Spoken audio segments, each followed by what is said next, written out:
What's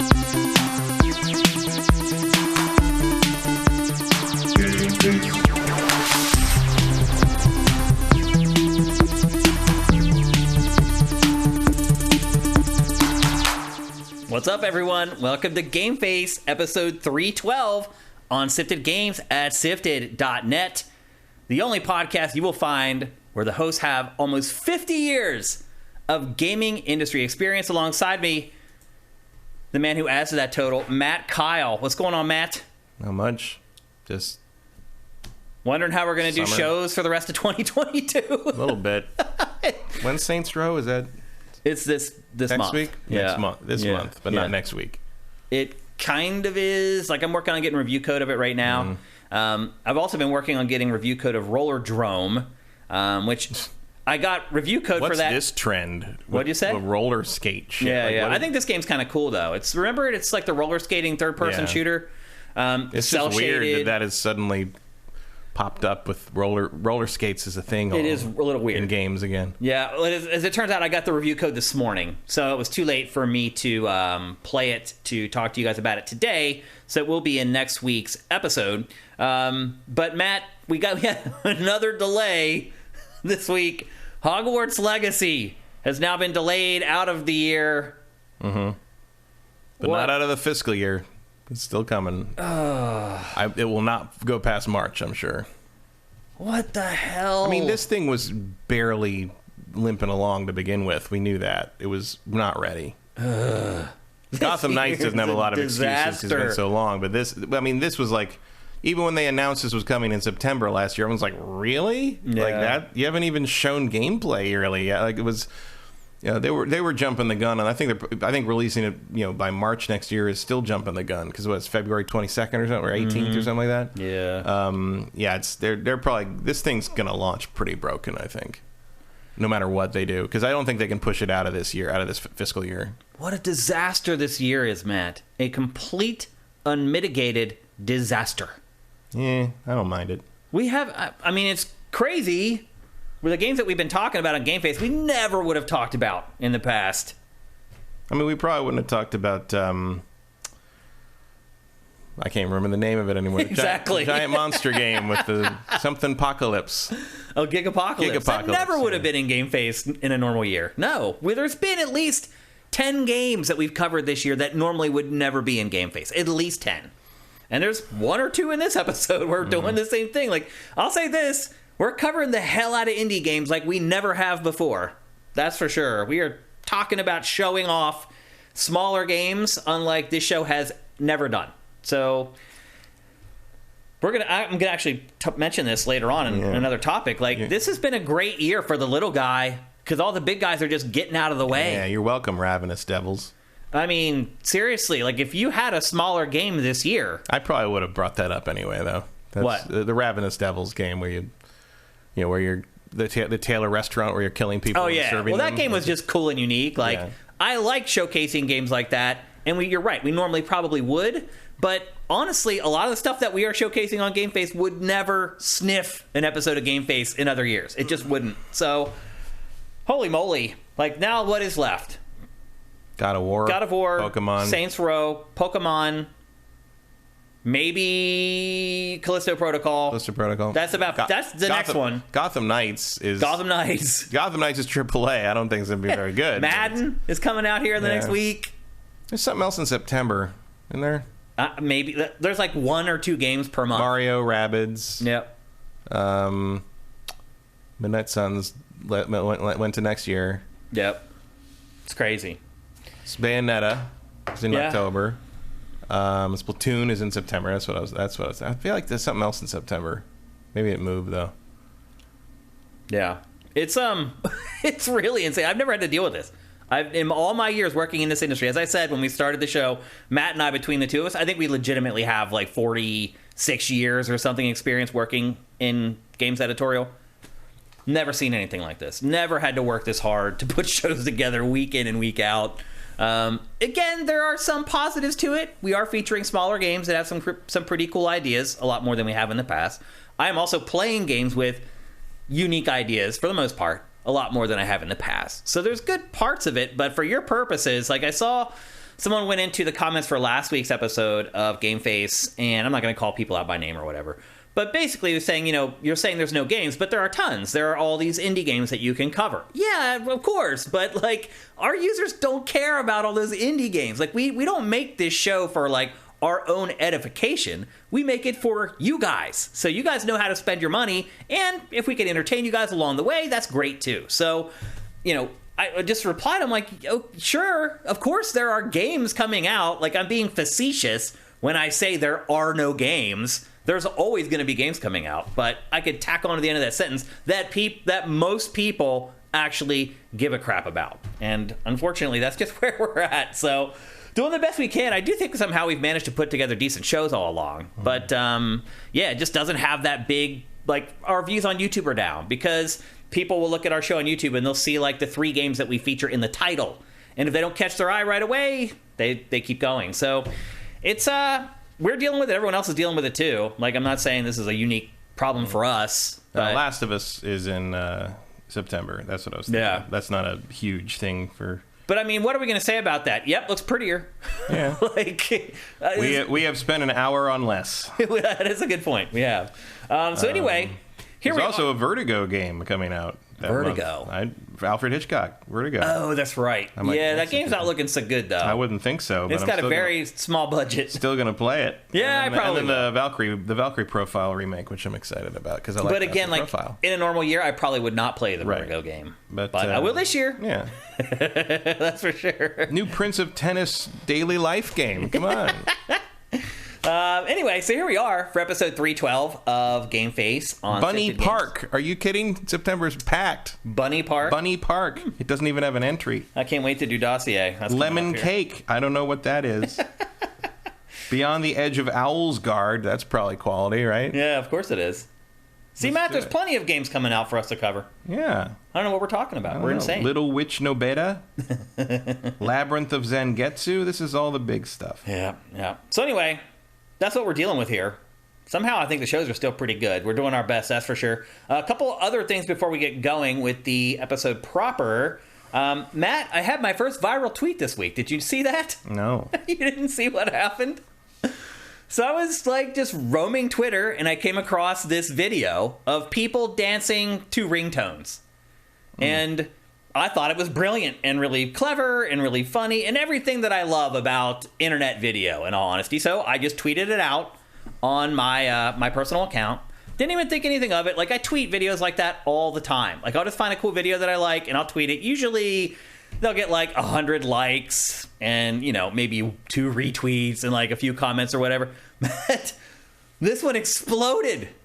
Completely exploded. I don't know if like I was one of the first people. 71,000. Yeah. I don't know if I was one of the first people that had like that found the video that had enough of a following that it could like blow up. I don't know. But I tweeted that video and it just went insane. The only other time I can relate to something like that is the day I left Game Trailers and the day that I announced Sifted. That's it. The rest of my life, I've never had tweets like that. And I had to do the same thing with this one that I had to do in the other two, and regrettably, which was just turn off notifications. Because when something like that happens, Matt, it is insane. Like, I had my Apple Watch on, I was going for a ride, and my watch buzzed the entire ride.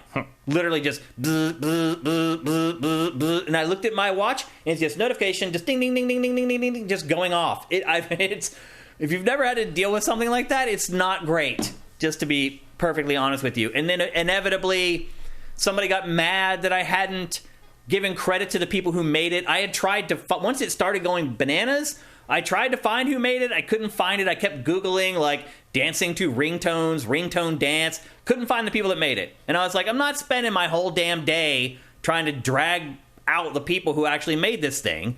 And then, of course, people got mad because, you're taking Bot you're not giving credit to... I'm just like, I don't care. Well, as though there's anything to get from that. What am I getting from it? What are they getting from... Like, I know. Well, I mean, look, if that's what you do as a living and you're trying to build an audience and have them join your TikTok or whatever the hell people do these days. Well, then when you see that happen, go say, hey, that's me. Yeah, those people never reached out to me, or obviously I would have immediately said, it's these people. Finally, somebody just replied like, these are the people that made it. Here's their Instagram account. And then I said, hey, these are the people that made it. Follow them on Instagram for more fun dance videos or whatever. And that tweet got like 400 likes. People just kind of ignored it, honestly. And then that's when somebody jumped in and was like, oh, it took you a day and a half. I'm like, screw you. Like, I just posted a fun video. That's all I did. I found a video that I liked and I tweeted it. I don't care enough about Twitter. I literally tweet like once a week. I wrote back to the guy. I'm like, bro, I don't care about this. A lot of people on Twitter are just there to be mad at things. Yeah. I'm like, bro, I don't care. You take this way too seriously. Like, I shared a cool video with my followers. You can go on, like they say, you can go on Twitter and just talk about how much you love waffles. You can get somebody in there talking about why are you hating on pancakes. It's really bizarre. It doesn't matter what you do. Yeah. So anyway, that was This week I saw someone claim that cooking things for yourself at home is NIMBY supporting and ableist. Okay. Because ideally, everyone who's good at cooking would just cook for the whole community. I'm like, I realize you're dedicated to the communism thing, but like, I can't even imagine how much you'd have to upend human society to make that happen. Like, just let people make an omelet. Like, can I just say how messed up and insane the world is? I mean, it's always been like that. No. We just didn't hear about it as much. No, it is. Well, we've had Twitter and social media for years now, and this was always there. It was always. I'm not talking about this specific, like people being douchebags on social media. I'm just saying, in general, the world is insane. I do not agree with that. Really? I mean, I do agree it's insane, but I don't think it's any more insane than it's ever been. I think we just hear about all the insanity. I'm not just talking about social media. I'm talking about politically and all the other stuff. Yeah, me too. But a lot of that political stuff, you'd never hear about it in the old days because you wouldn't hear about what was happening in Finland or whatever. You know, like around the world was not reported the same way. Like you hear about the weird stuff constantly. But now. Matt, we never had a point where like almost 40% of like our country was living in an alternate reality. Literally living in another reality where they have made up their own set of facts. We kind of did, though. It was called 1860. We had a war about it. They believed it was okay to own human beings. Okay, I wasn't alive then, Matt. You got to give me a little leeway here. Mm-hmm. I'm talking about in my days of being alive, I have never seen it's insane. I mean, a whole lot of them believed trickle-down economics was real. I can get that, though. Like, that's like something that's hard to prove. You have to actually, like, there's just blatant, like, one reality and another reality. Yeah, to me, that's called religion. So it's insane. So anyway, that was a learning experience for me. It's a short hop. And I hope I never have another viral tweet ever again. That's the crazy part about it. This guy who's coming after me is like, oh, you love this. I'm like, I really don't. I don't love it at all. Like, I love the people who follow me, and I want to share stuff with them that uplifts their heart and puts a little kick in their step for their day, maybe. I don't care about all these other people. The funny part was, through all of that, I think I gained 30 followers.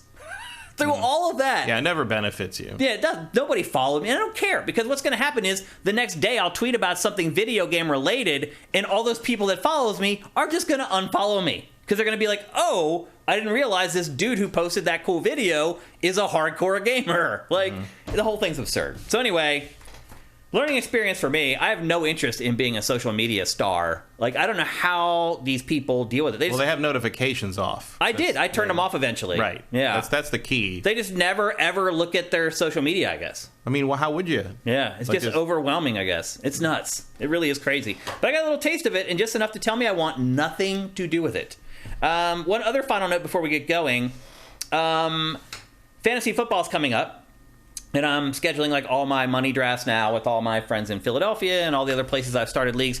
But I do have a little bit of bad news. I do not think we're going to do the Sifted Fantasy Football League this year. And hear me out before you freak out.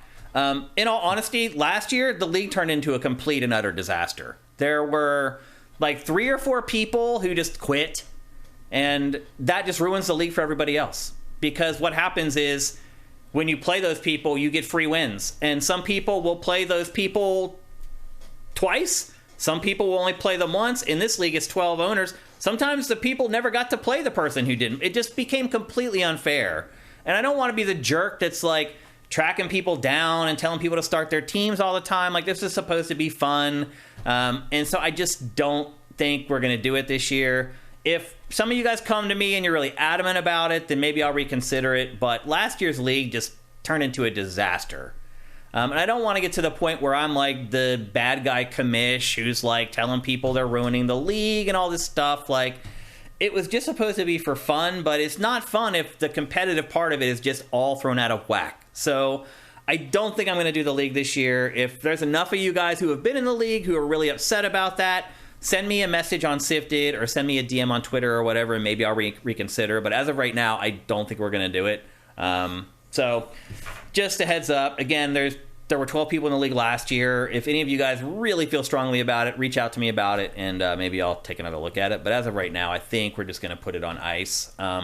We had lost people who had been in it for like 5 or 6 years who quit, and then we got new people, and those new people, like as often happens, didn't pay attention and didn't care, and that just ruins the league for everybody else, and I don't want to put everybody through it again if that's going to happen. So maybe I would consider chopping the league down to like 8 people that I feel like I can trust to actually participate the way they're supposed to, but I think the 12-person league for sure is probably going to be gone for good. And I think that's it. Anything else that comes to mind from this week, this insane week, Matt? Not really. Because the games haven't been happening, but everything else has just been off the chain. Yeah. I mean, this morning, Kotaku ran an expose on how Nintendo's Q&A testing department has been a hive of sexual harassment and villainy for years, which had some pretty horrifying stories in it. But they've been on that story for a while, right? Yeah. Yeah. There's been a couple of different reports. Yeah, this is just like the big bam of it. And, oof. What were some of the bullet points? I mean, the main stuff was just like the main thing was like women. There's what was called red badges, who are full-time Nintendo employees, and most of the testers were through an employment company. And basically, if a red badge came and started hitting on you, you better reciprocate, or you're probably going to get fired. Wow. Or replaced, or whatever. Like the conventional wisdom in the testing pool was like just don't dissuade them too hard. So these were developers working at NOA? Full-time NOA employees, whatever they were doing. I wonder what departments that would be that would, like, go down and interact with the QA department. Men. That's the department that would So basically just the men at NOA were like, oh, this is, like, someplace I can go to try to pick up women. Yeah, like they were using the testing group as a dating pool, basically. Oh, interesting. And the dating pool knew that they didn't have a lot of recourse because HR wouldn't do anything about it. Interesting. Huh. Hardly the only company in the industry to have that problem, but... Yeah, I think people, because Nintendo generally makes games for all ages and some of their stuff skews a little younger, I think people often assume that Nintendo isn't basically experiencing a lot of the issues that a lot of other companies are experiencing. Well, they foster that squeaky clean image and all that. It'd be interesting to me to see if Nintendo fans hold Nintendo to the same standard that people have held Activision and Blizzard and Bethesda and all and Ubisoft. And I mean, that's the crazy part. Bethesda didn't do that. At this point, Bethesda just got bought for a lot of money. They didn't have that. But that's the crazy point, is at this point, it's like every gaming company has like... Yeah, but also it's not every gaming company. It's every company. Not. It's just every company. Business. It's just how companies work and have forever. Yeah. Watch Mad Men. Yeah. Like it's been that way. That was normal forever. Yeah. And like now people are thinking, no, we shouldn't have to deal with that. And you're getting some people saying, well, I would argue even 10 or 15 years ago there was elements of that still hanging around. I mean, obviously they're still happening now if these gaming companies are getting popped for it. So I think the way things were run at G4 and Tech TV, you'd have some differences now. Yeah. For sure. Yep, that's for sure. I mean, and there was kind of that whole creep element, with Morgan and some of the female hosts there. Like, a lot of people only tuned in to Oogle, the girls on those shows, and Ogle. Okay, only one O. Okay, but is there? Yeah. Oh, okay. But I mean, also people who were in the company were doing that. Oh, you'd see certain people from other departments who would come and start hovering in your area, and eventually they'd meander over to Morgan's cube, and hey, Morgan, but it's like, bro, she doesn't want to talk to you. Nobody wants to talk to you. Yeah, but she definitely especially doesn't want to talk to you. And you're sitting there and you're like rolling your eyes, like, how long is this going to last before Morgan figures out how to make him go away? It was almost like a game Well, the game for me was I'm going to go tell Morgan I need her to come do something. Right. Yeah, we bail her out sometimes. Like, I would do that at events when we shoot with her all the time. You go to E3, and it would just be like ants on a piece of candy. And she'd give you that look. The gotta go. The help me look. And you'd have to go over and make up some reason. We need to go shoot, and grab her and pull her out. Like, it's better now. But it's still there, obviously. It's still happening at a lot of these companies, which is a shame. All we can do is do our part to try to make it better. That's it. But, I wouldn't stand for that stuff in any of my departments, but I don't control every department at places I was a manager, so. It's cray-cray, people. I think that's it, though, for loose ends and housekeeping before we get going. Yeah, not a lot. Yeah. Let's take a look at our awesome chat. One of the big reasons... Oh, sorry. I have not connected chat to the TriCaster yet. Let me do that very quickly. One of the biggest reasons to come and watch our show live is to interact with our chat. Our people are awesome. They know their stuff. They're polite. You're not going to find a lot of cretins in our chat like you find a lot of other places in the industry. And they give you free stuff. In fact, at the end of the show, we'll have another installment of Name That Game, where if you win a free game. Okay, got the chat up in the TriCaster. Let's bring you guys up and see what's happening on your Tuesday afternoon. AJ the Legend Watson, thank you for gifting the subs. Vincent says, oh yeah, should have mentioned, next week after Tuesday is when Gamescom starts. And then I think Keely's big thing is next Tuesday, Matt.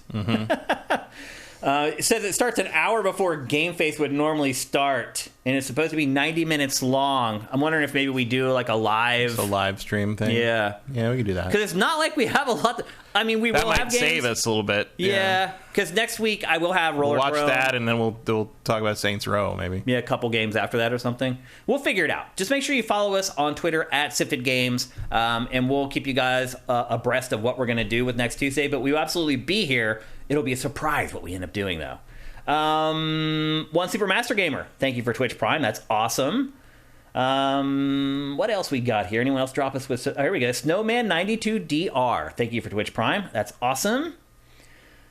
Let's see. Some of you guys are saying you're interested in joining a fantasy league. Fire Native, thank you for Twitch Prime. Nox Atronitis, thank you for Twitch Prime. The McWomble, what's up, man? Hope you're doing good. Thank you for Twitch Prime. Fruit Eater, thank you. Croak, thank you. A lot of people today. I guess it still is the middle of the month. Not all of you guys have done it. Toast9, thank you for Twitch Prime.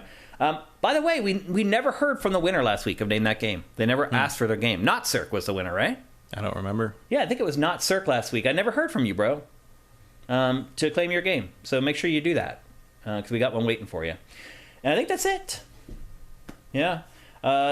People are already like trying to figure out what they're excited about for Gamescom next week. What are you excited about for Gamescom, Matt? I don't know. Yeah, me either. There's the rumors about it. There's the rumors about Armored Core 6 would be fun. Yeah, that's why people were talking about it. I haven't really paid much attention. Yeah, I imagine it'll just be a lot of delays. Probably. More delay announcements. It'll be interesting to see what comes out of Gamescom next week with all the stuff that's been going on with all the delays and all that kind of stuff. I don't know. We'll probably see like Hogwarts Legacy, though. I think a lot of the games... Here's probably what's going to happen, Matt. All of the games that were delayed into next year are going to be showcased at Gamescom, would be my guess. Because they obviously should all be ready to show like a developer walkthrough or like big chunks of gameplay. So I would think that that's what we'll see from Gamescom, but we'll have to wait and find out. Okay, let's get the show going, people. We're going to kick things off with... the biggest release of the week, I think. Although Matt didn't even play it. I don't think you did. Nope. And that is Rumbleverse. It is a free-to-play, battle royale, melee-focused game. Each match has 40 players. I hate every word of that sentence. Well, let me just start with this. Everybody hates this game. I hated this game. And let me get the B-roll running so it kind of helps make my point. Oh, somehow I like it less now.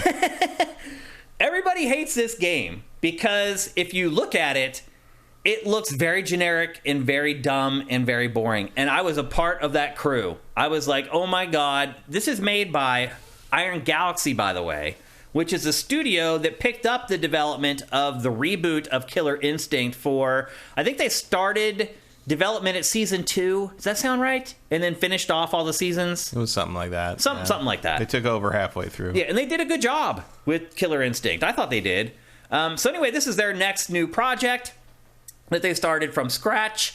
And for whatever reason, when this was shown, I think it was shown at the Game Awards last year for the first time. I think that's where it was debuted, if I remember correctly. I don't remember this. I didn't remember this thing existed until people started talking about it this week. That's because as soon as it was shown, people decided they hated it because of the look of the game and, another Battle Royale. Do we really need that? The currency is called Brawl-a-Bills.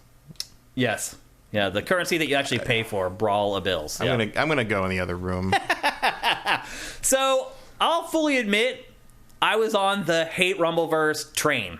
I agreed with everyone. I was like, it looks terrible. It looks like it plays terrible. What is this thing? It's like a professional wrestling battle royale game. Maybe the dumbest thing I've ever heard of in my life.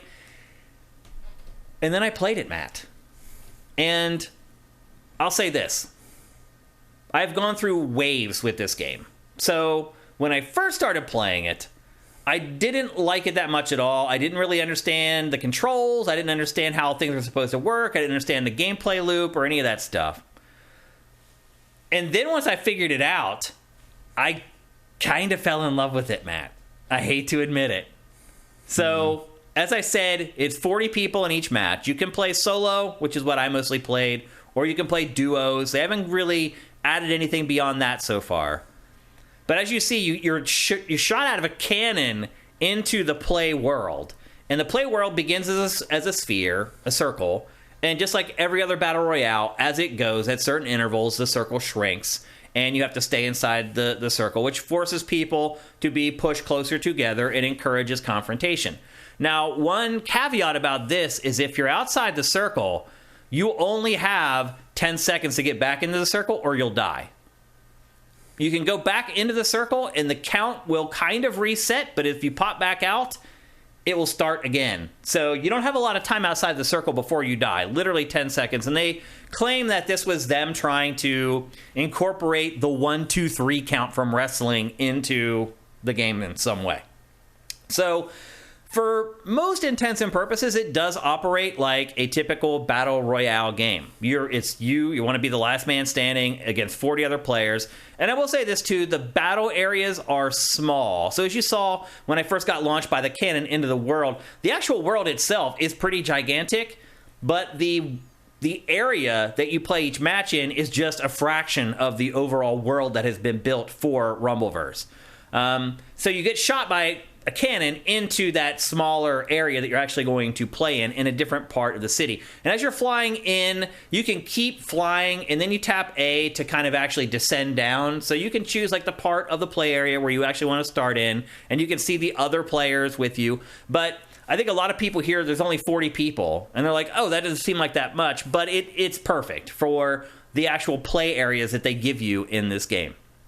So it is all melee based. There is you can throw some things that you pick up, so I wouldn't say that there's no projectile weapons at all, but there are no guns. There's no weapons in this projectile weapons that you use all the ammo and then you find more ammo and then you can pick up like some objects like mailboxes and throw them at enemies, but once you do that, like it's gone. You can't really like pick it up and then keep throwing it. You do get melee weapons like baseball bats and steel chairs. But they only last for X amount of time before they break, and that is one of my biggest complaints about this game, is that the weapons break way too fast. You whack somebody like 3 or 4 times, the baseball bat breaks, and you got to find another one. And finding weapons in this is not easy to do. Everything is hidden in these crates, and inside the crates, it can be a number of things.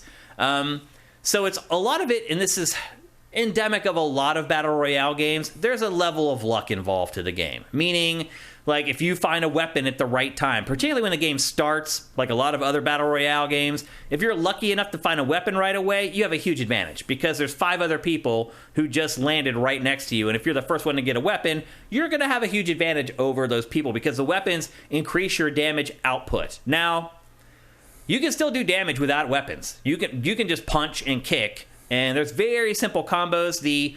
I've been playing it on Xbox. The X button is your quick attacks. The Y button is your more tough attacks, like that do a lot more damage, but they take a lot more time to perform. They're unblockable, but if somebody does dodge out of the way of it, you're left vulnerable for a good 3 seconds after you try to do it. So there's a nice balance there as far as using your more powerful attacks. And then as you keep dealing out damage and collecting things, your meter builds up, and eventually you can unleash a super, and you can have 2 supers equipped at any given time.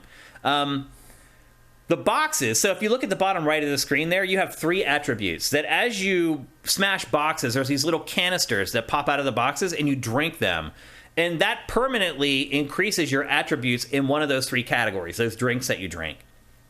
And so it can be smart, again, like in a lot of Battle Royale games, to land and kind of go off on your own and build up your stats by drinking the drinks. And then once you're kind of built up, then go and participate in kind of all the combat and the melee and get involved in the actual fisticuffs of the game.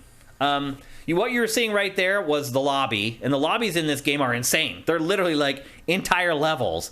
And I like that about the game because it gives you all the elements in those lobby areas that are in the actual gameplay world. So you can learn a lot of the ins and outs of the game just in the lobby screen, which isn't the case for a lot of Battle Royale games. Like I said, when I first started playing, I felt overwhelmed, but the lobby screens actually were one of the biggest aids in helping me figure out how to actually play the game. So it's really important. In addition to picking up these canisters, so you're seeing there, I picked up a yellow one. Now my stamina is higher for the rest of the match.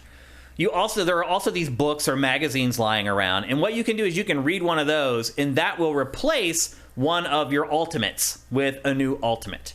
Now, one thing I will say that also helped me was I played a couple matches of this, and then I went in and customized the control scheme, because the default control scheme does not fall in line with the way most action games are played today. For example, I went and I swapped the dodge to the B button, because normally the dodge is always the B or it's the circle button. I just have muscle memory to tap that button when I need to dodge. And so I went and changed basically the entire control scheme so it can be more in line with how I typically play action games. And the good news is you can absolutely do that. You can go in and set up the entire control scheme, every button exactly how you want it to be. Again, something that should be in every game, but it is not.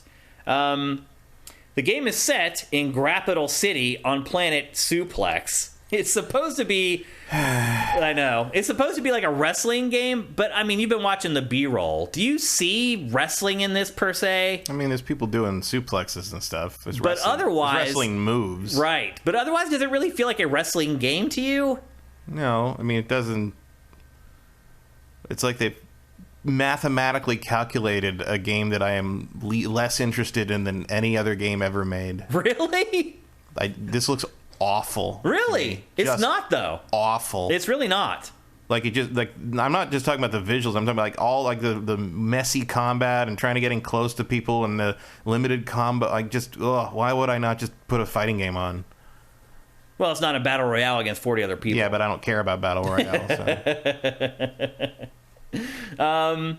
So it's supposed to be a wrestling game, and they've kind of marketed it as a wrestling game, but you don't need to even care about wrestling. I don't think your enjoyment of wrestling is going to impact your enjoyment of this game one iota. I really don't think it'll make any difference at all. Let's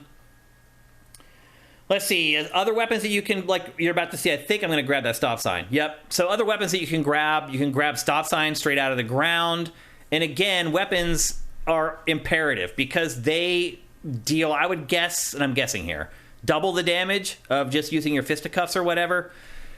And then, like every other Battle Royale game, it has a lot of the same issues where, you can get ganged up on. A lot of it is just luck. It's like you engage with somebody. Does somebody else join that fight? If they do, suddenly it's just luck who ends up winning that fight. Because you don't know if they're going to come in I mean, that sounds like wrestling. And they're exactly, you're right, actually. You don't know if they're going to attack you. You don't know if they're going to attack the person that you're already squaring up with. There's a lot of randomness to this game, but I also think that that's a little bit of what makes it fun. So right now I'm sprinting. The sprint is governed by your stamina. So again, like if you look at the bottom right there, the yellow meter, if you increase your stamina, it means you can sprint more. So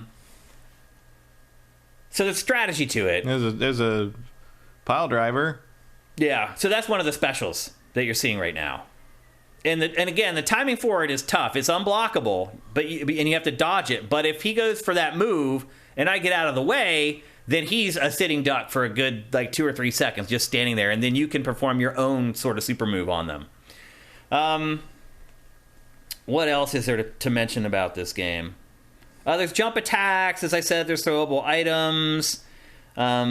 As I said, the items break way too quickly, like getting a bat and using it 3 times, the bat just breaks and you have to try to find another one. So you do spend most of your time in this game hand to hand. Most of the time you're not fighting people with weapons and you do not have a weapon. And that you're right, Matt, the combos are probably a little too simple because of the fact that it is melee most of the time. There you can see you can regenerate your health by eating chicken. And obviously another tactic you can employ in this game is fight, win, run away, hide, eat chicken.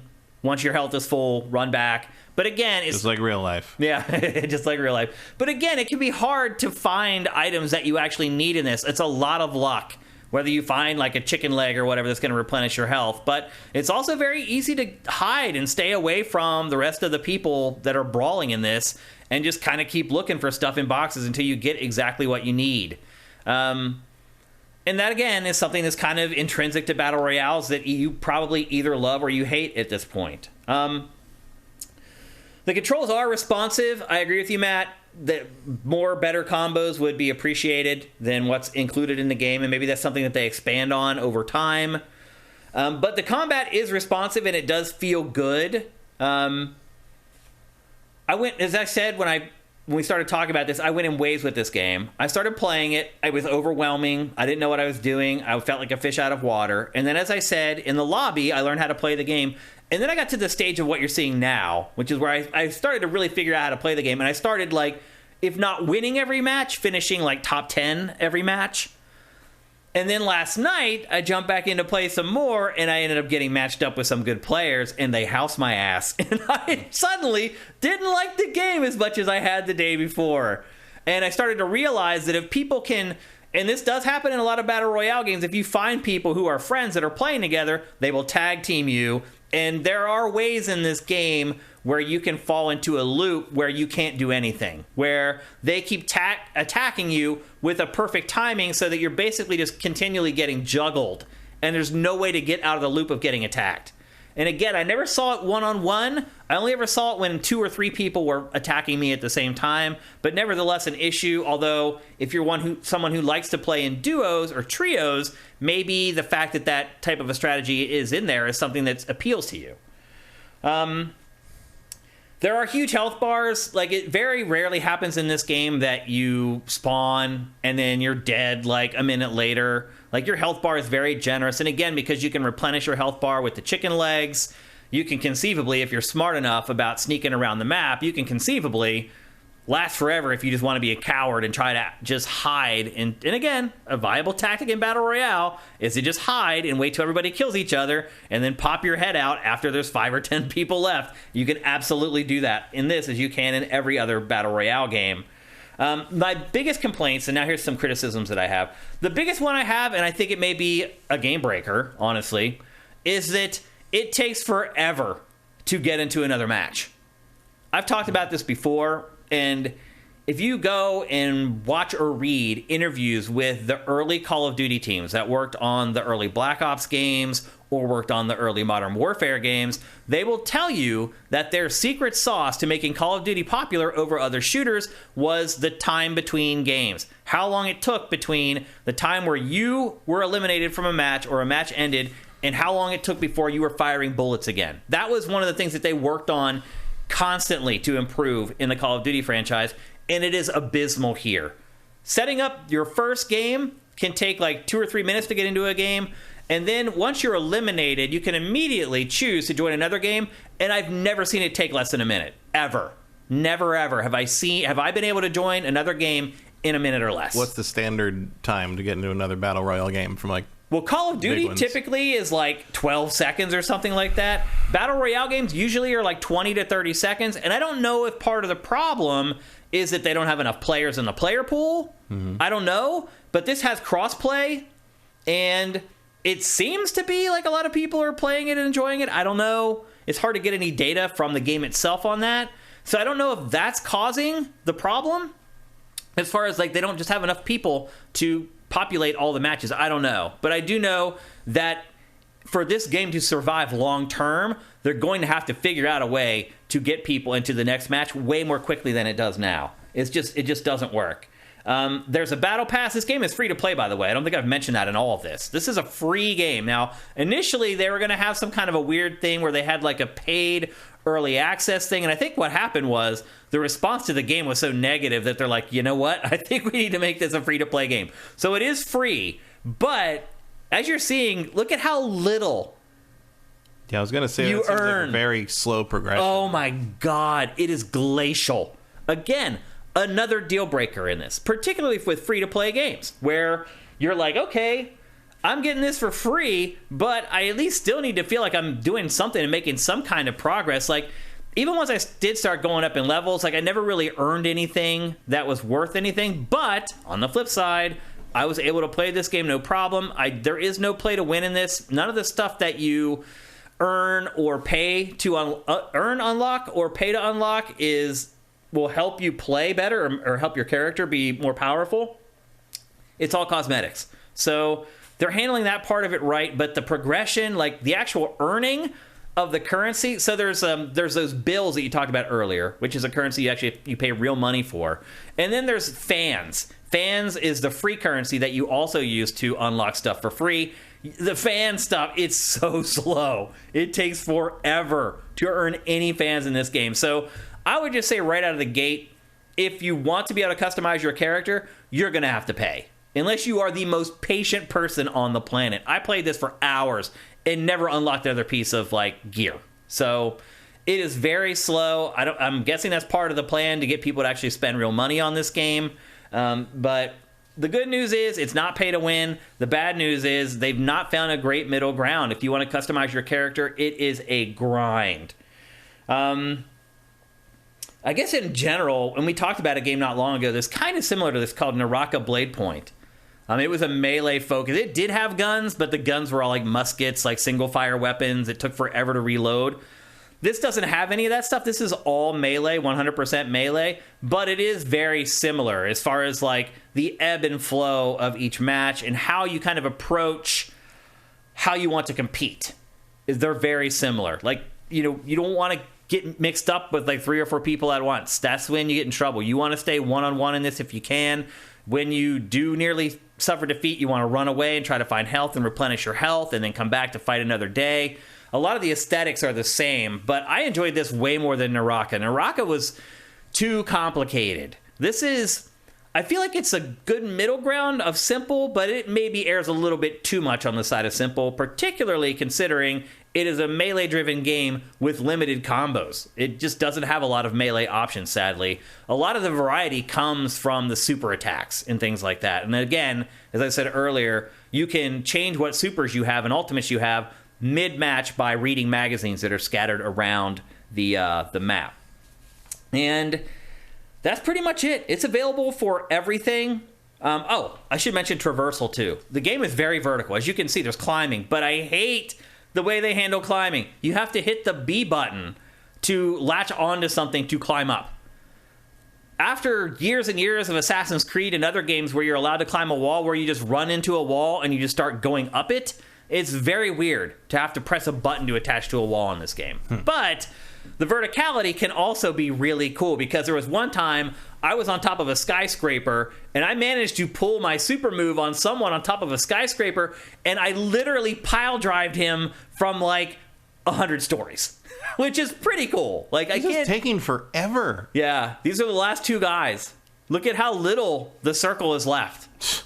And they can't defeat each other, because these two guys were good. Like, they understood, like, well, they keep healing. Right, exactly. And that was the point I was making. So, like, the finale is going to be like this. One of them is just going to end up outside the ring for too long. That's kind of dumb. It does, and I agree. This is why I brought up earlier how you can just kind of run away and hide and rebuild your health. If you wanted to, you can cheese the game. But a lot of battle royales are like that, Matt. You can just run away and hide, or as soon as the match starts, just hide.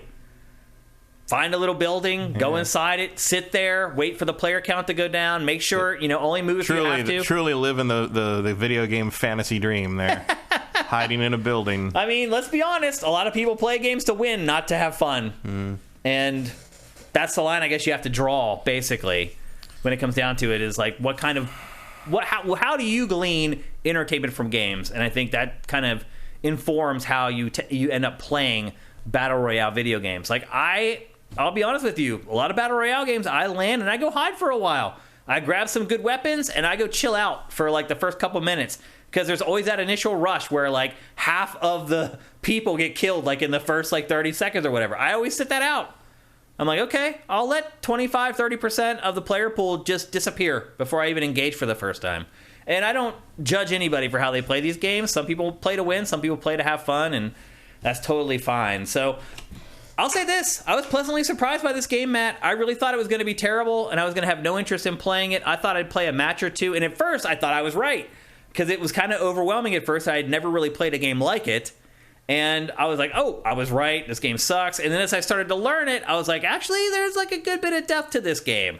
And I started having fun with it. And then last night, when I started playing with really good players and started feeling like I was getting ganged up on a little bit, I didn't have quite as much fun. But as I said, this is free to play. It doesn't cost a penny. If you want to customize your character, you're probably going to end up spending real money.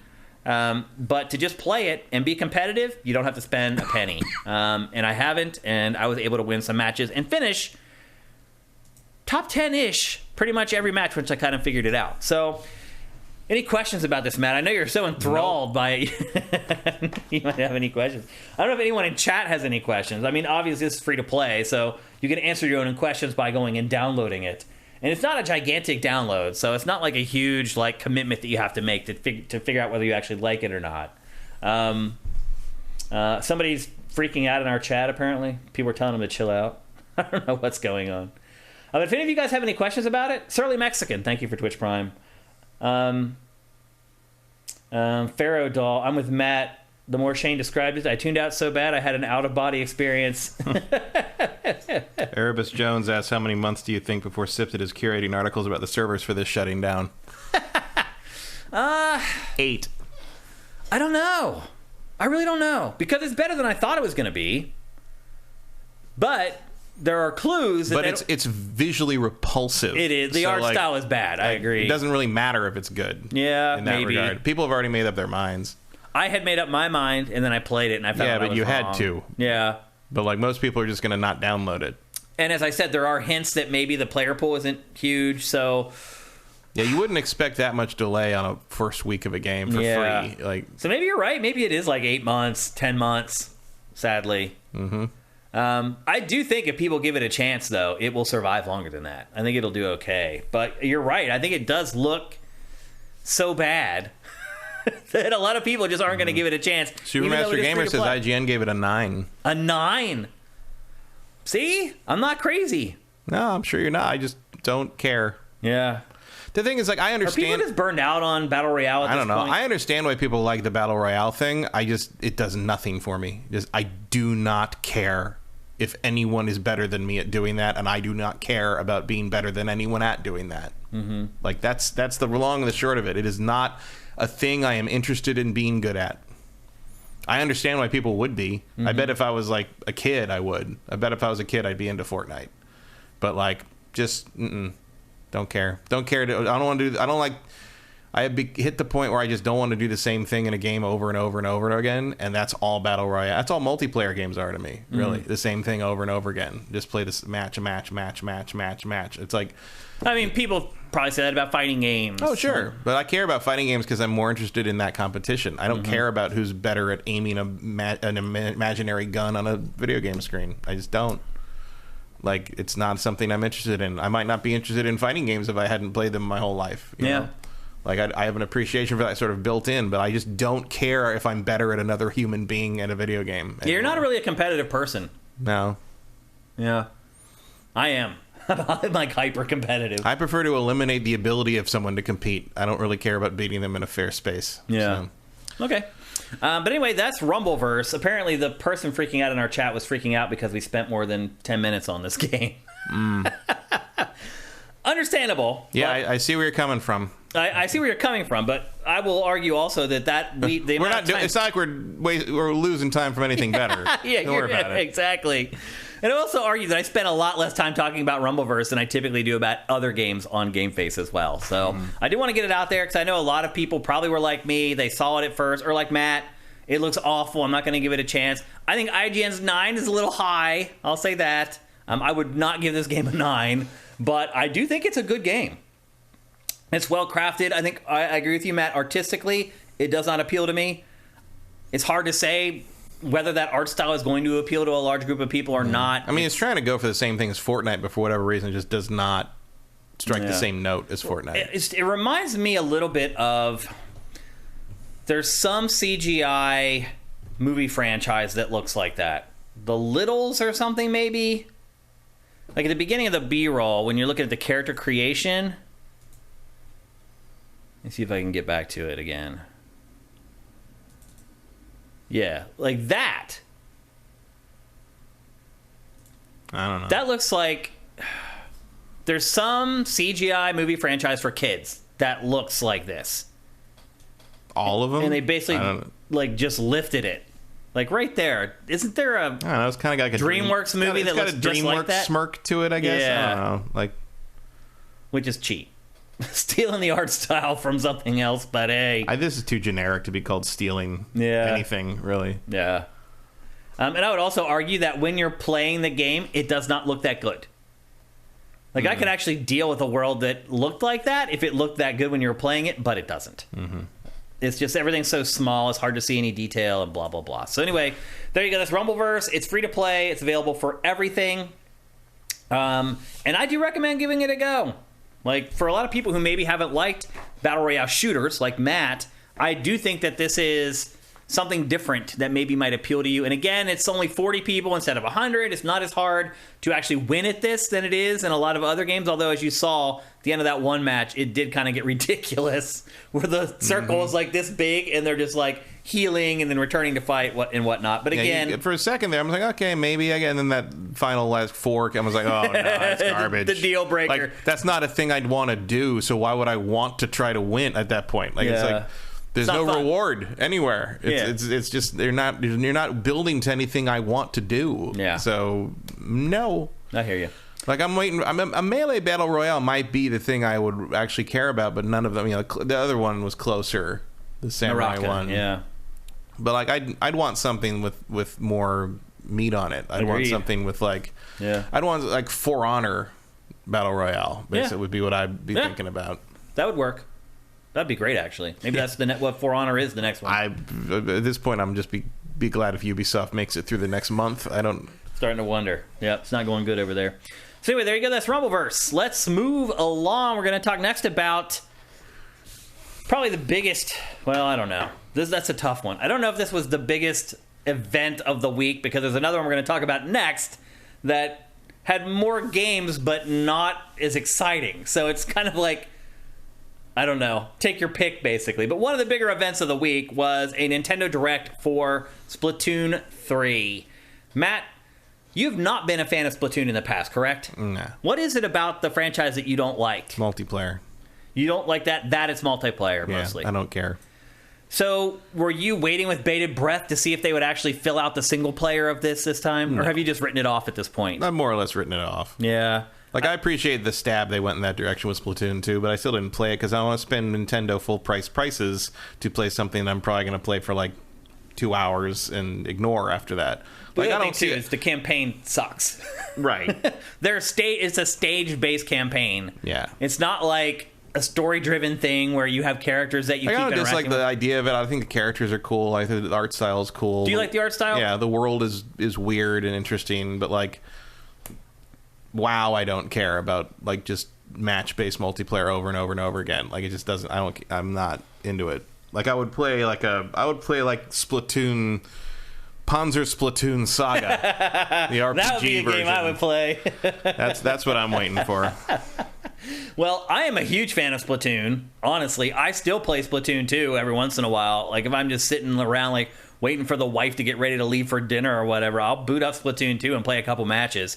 So I am a big fan. I am not a fan of the campaigns in the Splatoon franchise. I feel like they might as well just... I think your reaction to the campaigns is one of the main reasons I just never bothered. Yeah, because they're bad. I'll be honest with you. They're stage-based. It's not like this flowing thing that you play through. They're broken up into, like, chapters or whatever. So it never really tells a compelling story. And unlike you, I actually am not a gigantic fan of the art in Splatoon. Like, I think that these characters and stuff are just kind of off-putting and weird. I will say this, they're different. No other game looks like Splatoon, but I'm not a gigantic fan of the art in this game. It seems just bizarre and avant-garde, which I guess if you're half human, half squid characters, yeah. I mean, it makes me think of Jet Set Radio to some degree, a little bit. which is never a bad thing. Yeah, but I love to play it, and I am a gameplay first guy, and I love playing Splatoon. I love shooters, and this is it. There's no other game that plays anywhere close to Splatoon. It is its own thing, and generally the mode that everybody plays in this game is a mode called Turf War. It's 4 versus 4, where the objective is basically just to paint the world that you're competing in, the map, more in your color than the other team's color. And that returns for Splatoon 3, except the twist now is that there are going to be 3-team Turf Wars, which is kind of crazy. Like, that really switches things up drastically as far as your strategy is concerned. Like, another thing I would argue is that Splatoon really requires teamwork, and nobody ever has a mic on Switch, so you can't coordinate. So, like, I can play Call of Duty without talking on a mic. Most shooters I can. This one in particular is really hard to play without communicating verbally, and nobody does. So that is probably going to be an issue that's going to proliferate in this one. The app is coming back, and it will be available day one on the day the game launches, which isn't always a given with Nintendo's first-party games. Ranked play has been renamed Anarchy Battle. And Matt, I just wonder, I would love to be a fly on the wall when parents have to explain to 5-year-old Timmy what anarchy is. Mm-hmm. Chaos. Timmy already knows. You think Timmy knows what anarchy is already? In this climate, yeah. That's disturbing and sad, but you may be right. But anyway, that was on last week's Elmo's World. Yeah. It was the word of the day on Sesame Street yesterday. Anarchy. Anyway, the new ranked play is called Anarchy Battle. Smash the state. Modes are on rotation, and they include Turf War, as I said, which is a classic mode, Splat Zone, Tower Control, Rainmaker, and Clam Blitz. Now, Nintendo did not go into details on what all those modes are. There's also a solo queue, so you can play by yourself. You don't have to team up if you don't want to. Most importantly, there are going to be 12 maps at launch, which is amazing. Hardly any shooters come out with 12 maps at launch anymore, which is sad, but the truth. And one big complaint I actually had about Rumbleverse that I didn't mention is that, yeah, the world is big, but it all looks very samey. Mm-hmm. Like, yeah, there's like 10 square miles of terrain, but it, like, when they put you in that circle, it doesn't feel any different from the match that you played in a circle that was on the other side of the map like the time before.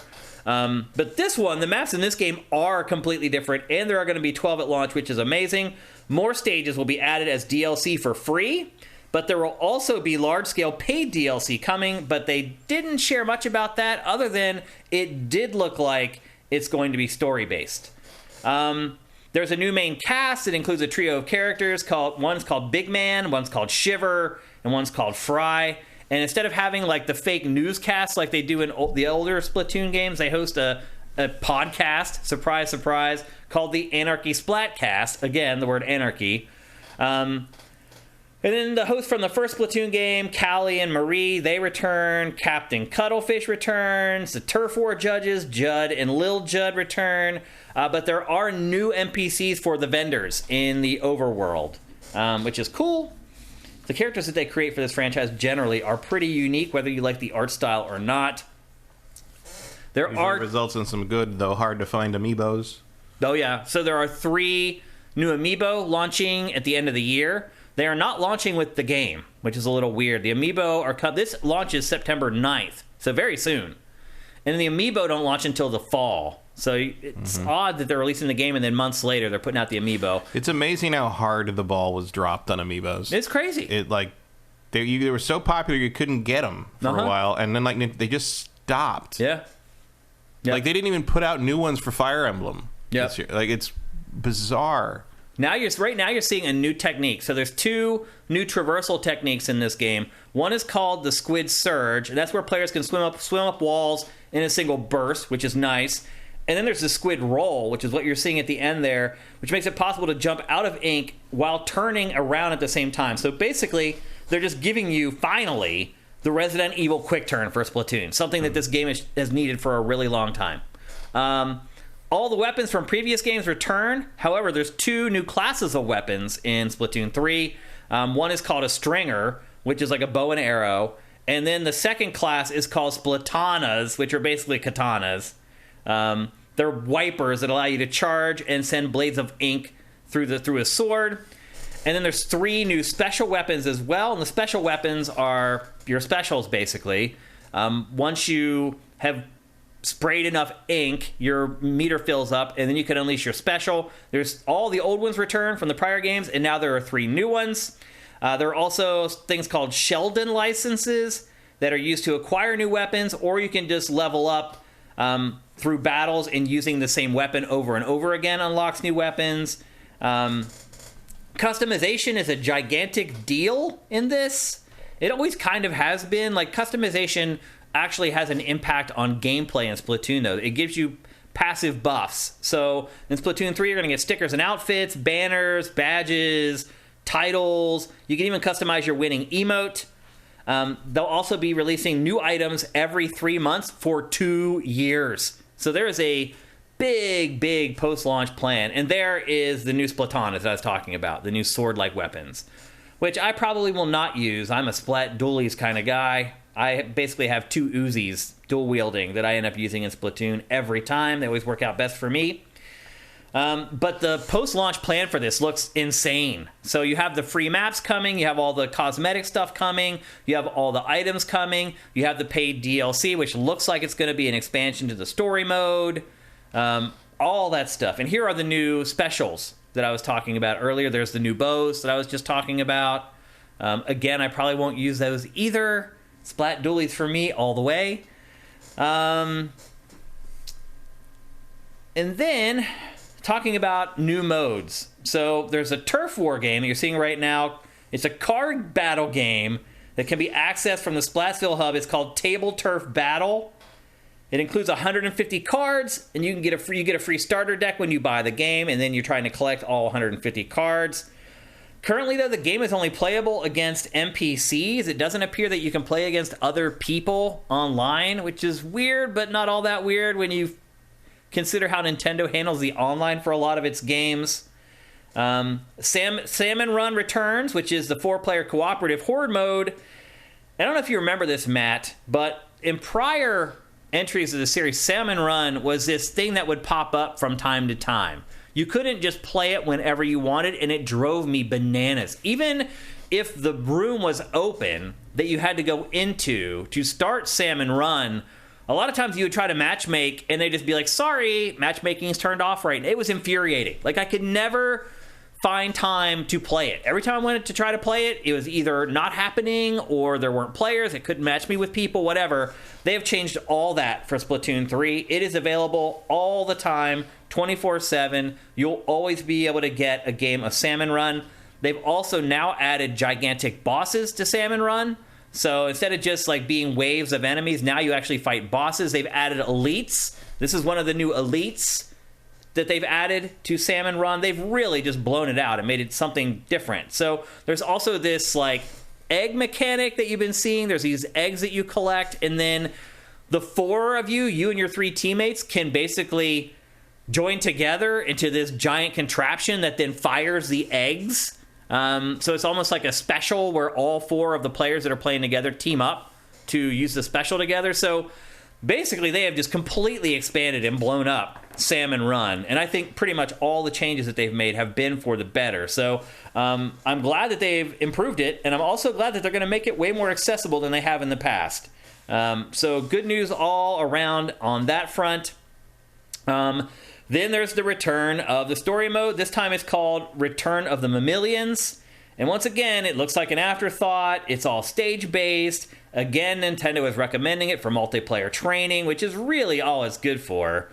And if you've been playing Splatoon for years and years like I have, you don't need training anymore. You understand how it works. And honestly, like in Splatoon 2, getting through the campaign was like an exercise for me. It wasn't something that I really enjoyed. It was like, I need to play this so I can talk about it on GameFace, and as soon as it's done, I will never go back to it. And that's exactly what happened.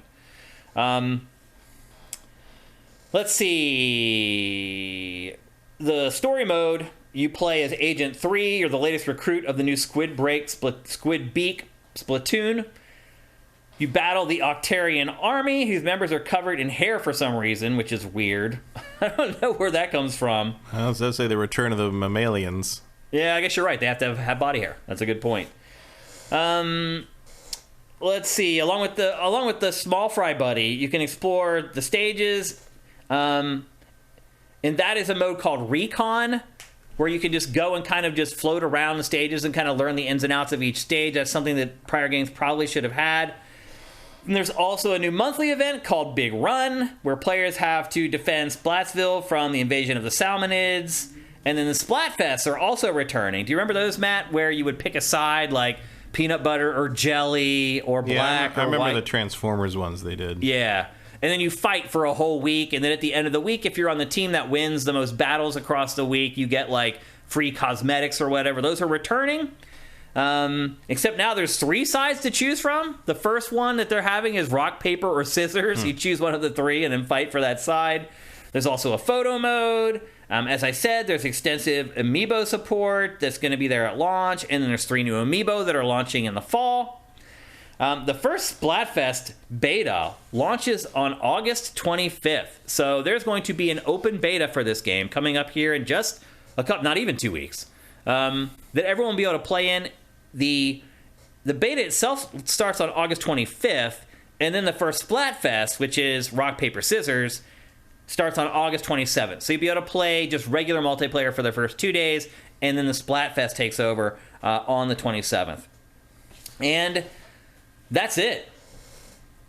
Ashes in the Hourglass is asking me, do I use gyro controls? So I use gyro to fine-tune my aim in this game. I use the sticks for the bulk of my aiming, but then once I start firing, then I use the gyro to fine-tune my aiming to make sure I'm actually aiming for the head and trying to do as much damage as I can with the amount of bullets that I'm sending, or the amount of ink that I'm sending, rather. But yeah, I do use the gyro controls just to fine-tune my aim. And I'll be honest with you, the reason I do that is because I don't feel like the manual controls are great in the Splatoon franchise. I feel like they're herky-jerky, and it's hard to be really fine with the aim unless you use the gyro controls, and I will probably do the same exact thing in Splatoon 3 as I have in the first 2 Splatoon games. But I'm a huge fan of this franchise, and while I'm excited for Splatoon 3, I'm also disappointed. I really thought that with this third one, they would provide a viable single-player campaign, one that people actually want to play, one that might be worth buying the game for alone or playing the game for alone. But once again, it's an afterthought. The bulk of the game is multiplayer or cooperative play. And I would also argue that they haven't made a lot of changes to that. Like, the Salmon Run stuff, yeah, it's more robust, but it's still just another Horde mode. Now we get to fight bosses? Okay, been doing that in Gears of War for the last 10 years. Like, I'm a little disappointed because this is everything. This Direct laid it all out. It was like 40 minutes long, Matt. Can you believe that? They managed to have a 40-minute Direct just for Splatoon 3.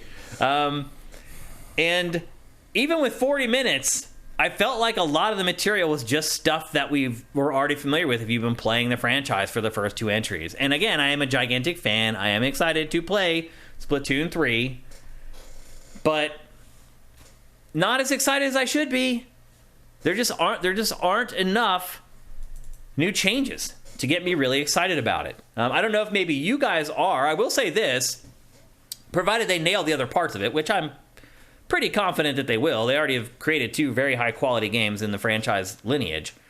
If they are able to do it, and you have not played Splatoon or been into Splatoon, then Splatoon 3 certainly is looking like the one you should sign up for. It does look like it's going to be the best one in franchise history. At least it's shaping up that way. So for first-timers, it might have some appeal, but as someone who's maybe already bought the first 2 Splatoons, they're like, man, should I spend $60 on the third? It's really hard for me to find something in this game that I'm like, yes, this is why you should buy the third one. So, I don't know. It feels like it's resting on its laurels a little bit because it already is a very unique franchise, and it does play unlike anything else on the market. Some may argue there's a reason for that, because that other studios just don't want to do it. But at the same time, there is nothing else like it, and there is value in that. So that's Splatoon 3. Do you have any questions about it, Matt? Not really. I mean, it's, like you say, it's Splatoon. Yeah. Again, with some stuff. Did you give the first one a shot? Did you play it at all? I played a little bit of it. Yeah. What'd you think of it? Fine. Yeah. I like the element of surprise in Splatoon, that you can like move under the ink. And one of the perks that you get, at least in Splatoon 2, one of the pieces of clothing that I had, one of the perks of it was that it would hide the icon when I was under the ink.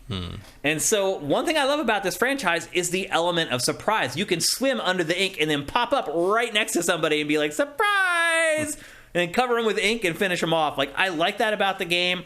I like the verticality of the game, how you can go up a wall underneath the ink and then pop out the side of the wall. Like, you can do stuff in this game that changes the way you think about shooters. No doubt about it. And that's what I like about it.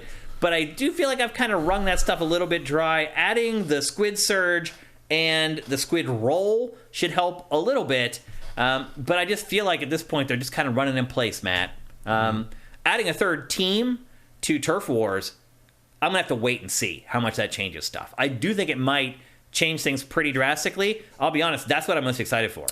Well, it looks like it'll be an interesting dynamic, at least, especially since it looks like one color starts with 2 start points, and the others are on the other side. So, like, there's an incentive for the other 2 colors to team up against the one color, but that balance of power is going to shift pretty fast. Well, then ultimately you still have to beat that other team. So, yeah, it could add some dynamicism to the matches that Splatoon has not had in the past. So, I'm reserving judgment is what I'm getting at. I'm not saying, like, don't buy Splatoon 3 or buy Splatoon 3. I'm looking at what they presented as a veteran of the franchise and saying it doesn't look all that great, but Vincent says it's 4v2v2. 4v2. So one team has 4 players, and the other 2 teams have 2 players. Interesting. And then it's only during the Splatfests. Really? Wait. I don't think that's right.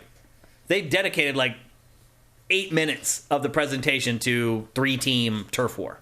If it's that simple, and it only happens during Splatfest. They want you to play the Splatfests. By your own admission, they don't really seem to have a whole lot else to talk about. Yeah.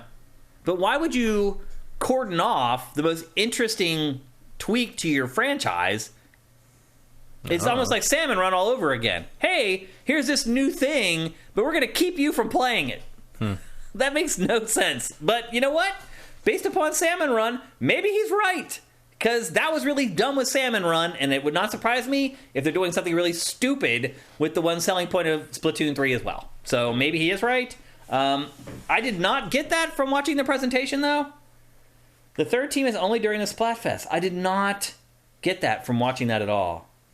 Maybe there was an extra press release or something. Weird. Okay. But anyway... The bad details tend to come out in text later, as we know. Yep. But as I said, it's coming out September 9th. So, coming out real soon. We have to wait too much longer for everyone to find out if they're going to be into Splatoon 3. And as I said, beginning August 25th, there is going to be an open beta where everybody can play it. So, you're going to be able to figure out if you want to check it out or not. I do recommend that if you've never tried Splatoon, get in on that beta. Join the beta and play. Because again, there's no other game like it. I know I'm not a big fan of the art style. Matt really likes it. Art is subjective, typically. You may be looking at it and being like, ugh, I don't know. I'm just telling you, there's no franchise that plays like it. Not even close. And for people like Matt, for instance, who maybe don't like shooters much at all, it has a different flavor to it. There's a 3D platforming element to it, I guess, is the best way I can describe it. It's like the best way to turn a 3D platformer into a shooter. It just costs too much for me to like impulse buy into it. And like, this is full price, $60, by the way. It is not. You're right, though. And it will never stop being $60 because people buy it. Yeah, because people buy it because it's Nintendo. And you're right. Like, this game should sell for like $40. That should be its price point. And maybe it does even better if they do sell it at that price point. I don't know. That's an algorithm. I'm not privy to the data that feeds into it, unfortunately, so I can't really make an informed opinion on that. But again, as a huge fan of Splatoon, my anticipation for Splatoon 3 is pretty muted, which is disappointing because we don't have a whole lot to look forward to, unfortunately. This is one of the games I was really looking forward to for 2022. Ashes in the Hourglass says, Splatoon's art feels like a modern Jet Set Radio. A little bit. That's what I said. Yeah. Yep. Especially with this stuff where they kind of do the alternate, like, Shinjuku stuff. Like, there's a lot of modern Japan fashion in it, and that's what Jet Set did as well. So, and like the hub world is basically Tokyo. Yeah, the traversal is sort of, has that sort of slidey thing to it. I definitely thought it was Jet Set Radio influenced in some ways. Or maybe they were just taking the same influence from the same places. That could be. Zabumafu with the Crack Bros, again, one of the better usernames on Twitch, asks, should Splatoon be a game as a service? Meaning free to play? Probably. The problem is, again, somebody later in chat says it's one of Nintendo's biggest franchises. It is now. Yeah. It doesn't need to be. It doesn't need to be, but I'll... Sort of like what you're like, I thought it would be more focused on single player. They're like, yeah, but they don't have to, because it does fine without that. And honestly, Matt, I think it sells better than Metroid. Oh, yeah. I mean, a lot of things sell better than Metroid. That's so crazy. Metroid has never really been a big sales It never has been. And Dread ended up capping out at like 3 or 4 million sold. Why and I think that's the top-selling Metroid. And you're right. And despite those anemic sales, it was still the best-selling console Metroid. I'll never understand it. It's so funny, too, how Samus is a pillar of Nintendo's like hierarchy of IP. Like, if you see a collection of Nintendo IP, she's always in there. But she's really not. Yeah, I mean... Like, even, like, Kirby outsells her. I mean, really, Metroid's, like, children have done better than Metroid. Yeah. Like, the Metroid influenced a lot of stuff, but it was never that successful on its own. It feels like it's a franchise people like learning about, reading about, watching about, but not playing. It's really bizarre. I've never seen anything like it. I don't know. It feels like everyone like has bought a Metroid at one point and felt like they got burned by it or something. I don't know. I don't know what it is. It's one of my favorite Nintendo IPs, but a lot of people disagree. Unfortunately, I mean, I would say it is my favorite Nintendo IP. But, like, it just doesn't ring the bell for whatever reason. No, and some of it's very, I think Dread sold as well as it did simply because it's released in the modern era. There's more people to buy it. It was released on a platform with a lot of install base. Yeah, and so it by default sold a lot of copies. But I think if Dread had not been terrible in places, it would have had a better sales trajectory. Yep, because there's some parts of that game I really hate. In ways I have never hated a Metroid game before. I wasn't a gigantic fan of Dread, unfortunately. We'll see. But I'll be a big fan of Metroid Prime 4. I'll guarantee you that. Well, I'm not going to go that far, but I'm looking forward to it. We'll see if they make another Metroid Prime or if they do another, let's add a bunch of weird crap that makes it into something I don't want. That could be. Because that's what I thought when I saw Metroid Dread. I was like, oh my god, they just finally made a 2D Metroid. Yeah, but they also added stupid one-shot kill stealth sequences that I hate. I feel a little bit better knowing that Retro's making it at least, but you're right. It doesn't make me feel better. Really? Because Retro's at their beck and call. Like, who knows what Nintendo's going to demand they add to make it different or innovate. It's like, how come... It's so weird. How come Pokemon's the only one that gets to just make the same shit over and over again? And the games that you want to make the same thing over and over again, they won't. I mean, I want Pokemon. I'm fine with Pokemon doing that too. But it's like it's like Pokemon, which is obviously not owned by Nintendo, so they can't really make those demands. They have limited influence. Yeah, but it's like they just make the same shit over and over again, and it's fine. Yeah. Well, Splatoon does. But Splatoon kind of does. There's another one. But sometimes anyway, you can just see, like, Splatoon 3 even has that a little bit where it's like you can see them being like, well, we're going to let them turn around and jump up the wall and we'll add a third team, and you can use a bow and a sword. Like, tell me when to stop so we can just make the game, because everyone just wants more Splatoon. Like, it feels like they're just sort of ticking boxes off to get Nintendo corporate to shut up. Yeah. Like trying to address studio notes. Like, how about if we do that? Will you shut up if we do that?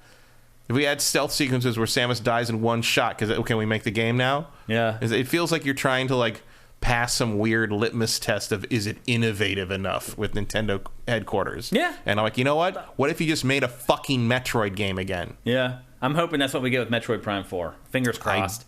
That's not how they roll these days. Yeah. I mean, at this point, I'll just settle for the Metroid Prime remaster. Yeah.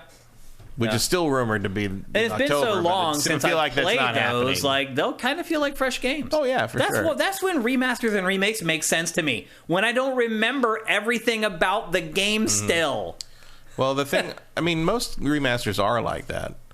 Yeah, they're starting to get a little dicey, though. I can't think of any. Well, The Last of Us, obviously, is the most obvious Last of Us one. is a 10-year-old game. It's fine. But I remember still most things about that game. Like, I remember all the major plot points. I remember all the major, sequences. Part of that is just they want to bring it in line with the other game. Yeah. And I'm fine with that. No, I get it. Unifying it like that. I'm just saying, things are starting to get a little dicey in that way.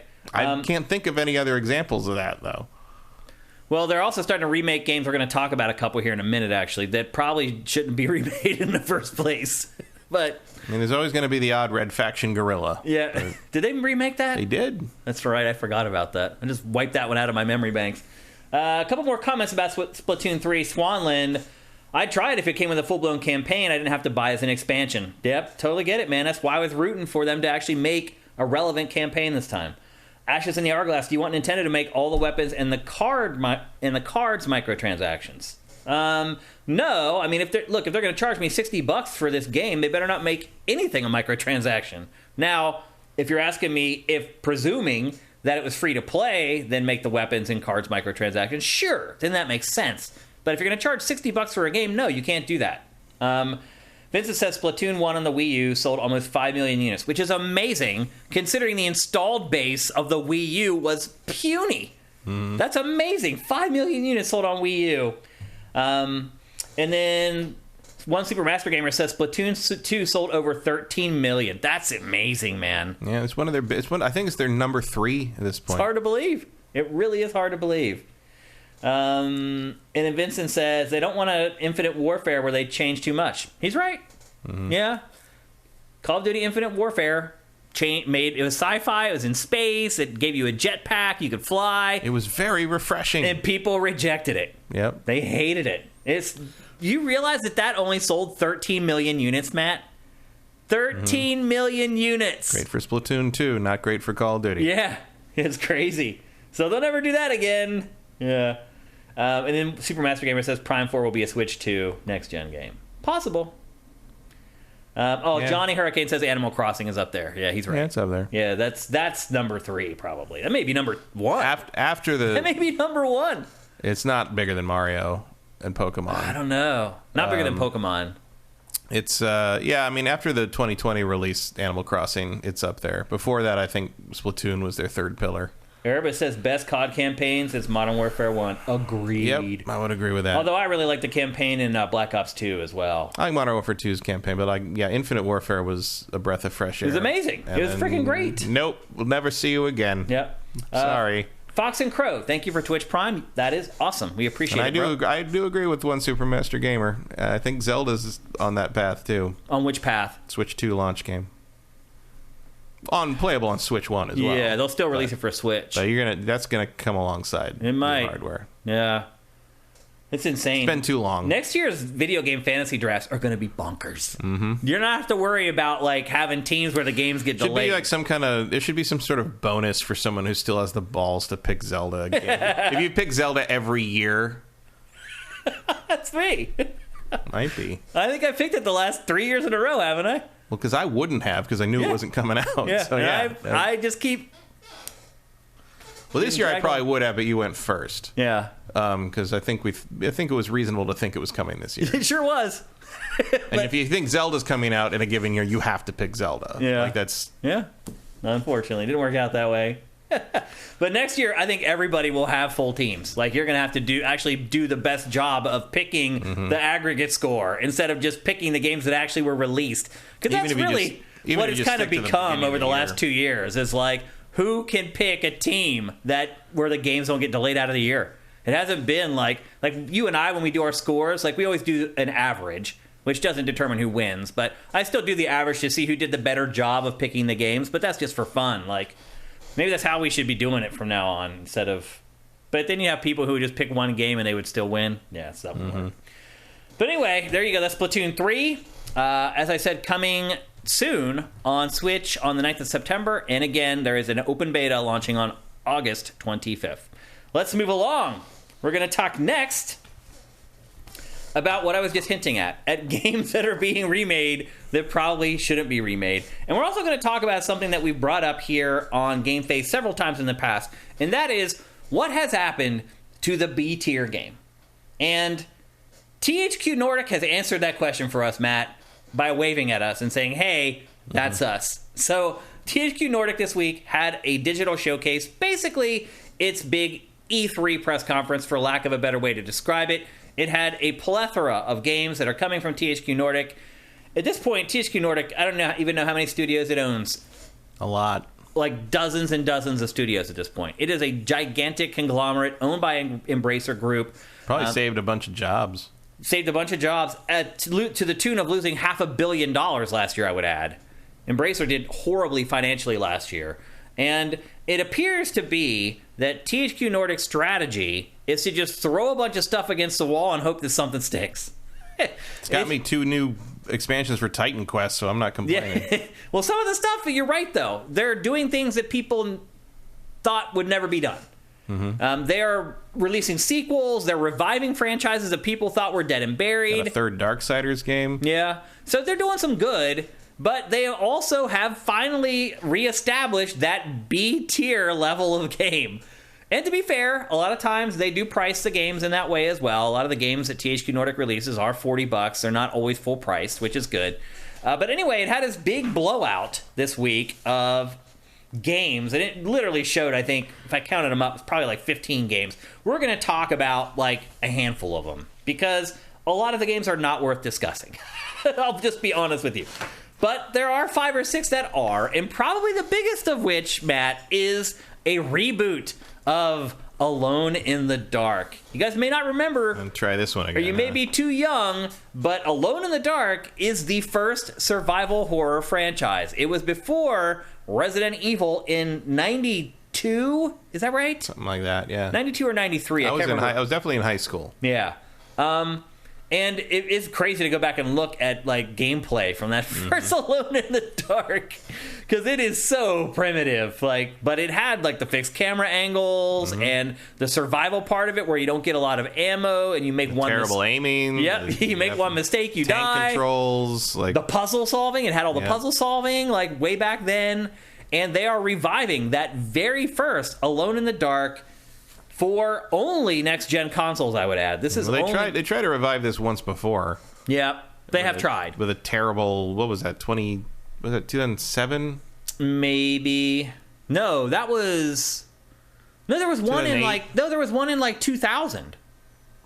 The New Nightmare, I think it was called. Yeah, but then there was another one that was all focused on Central Park.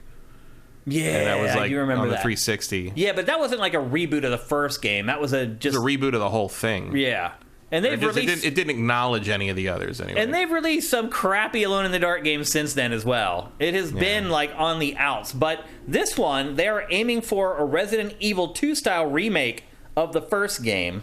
Not that you'd know, because the first game is so polygony that it's almost abstract art. It is, and the storytelling in it was rough at best. Yeah, it was distinctly Lovecraftian, but it was very odd. Yep.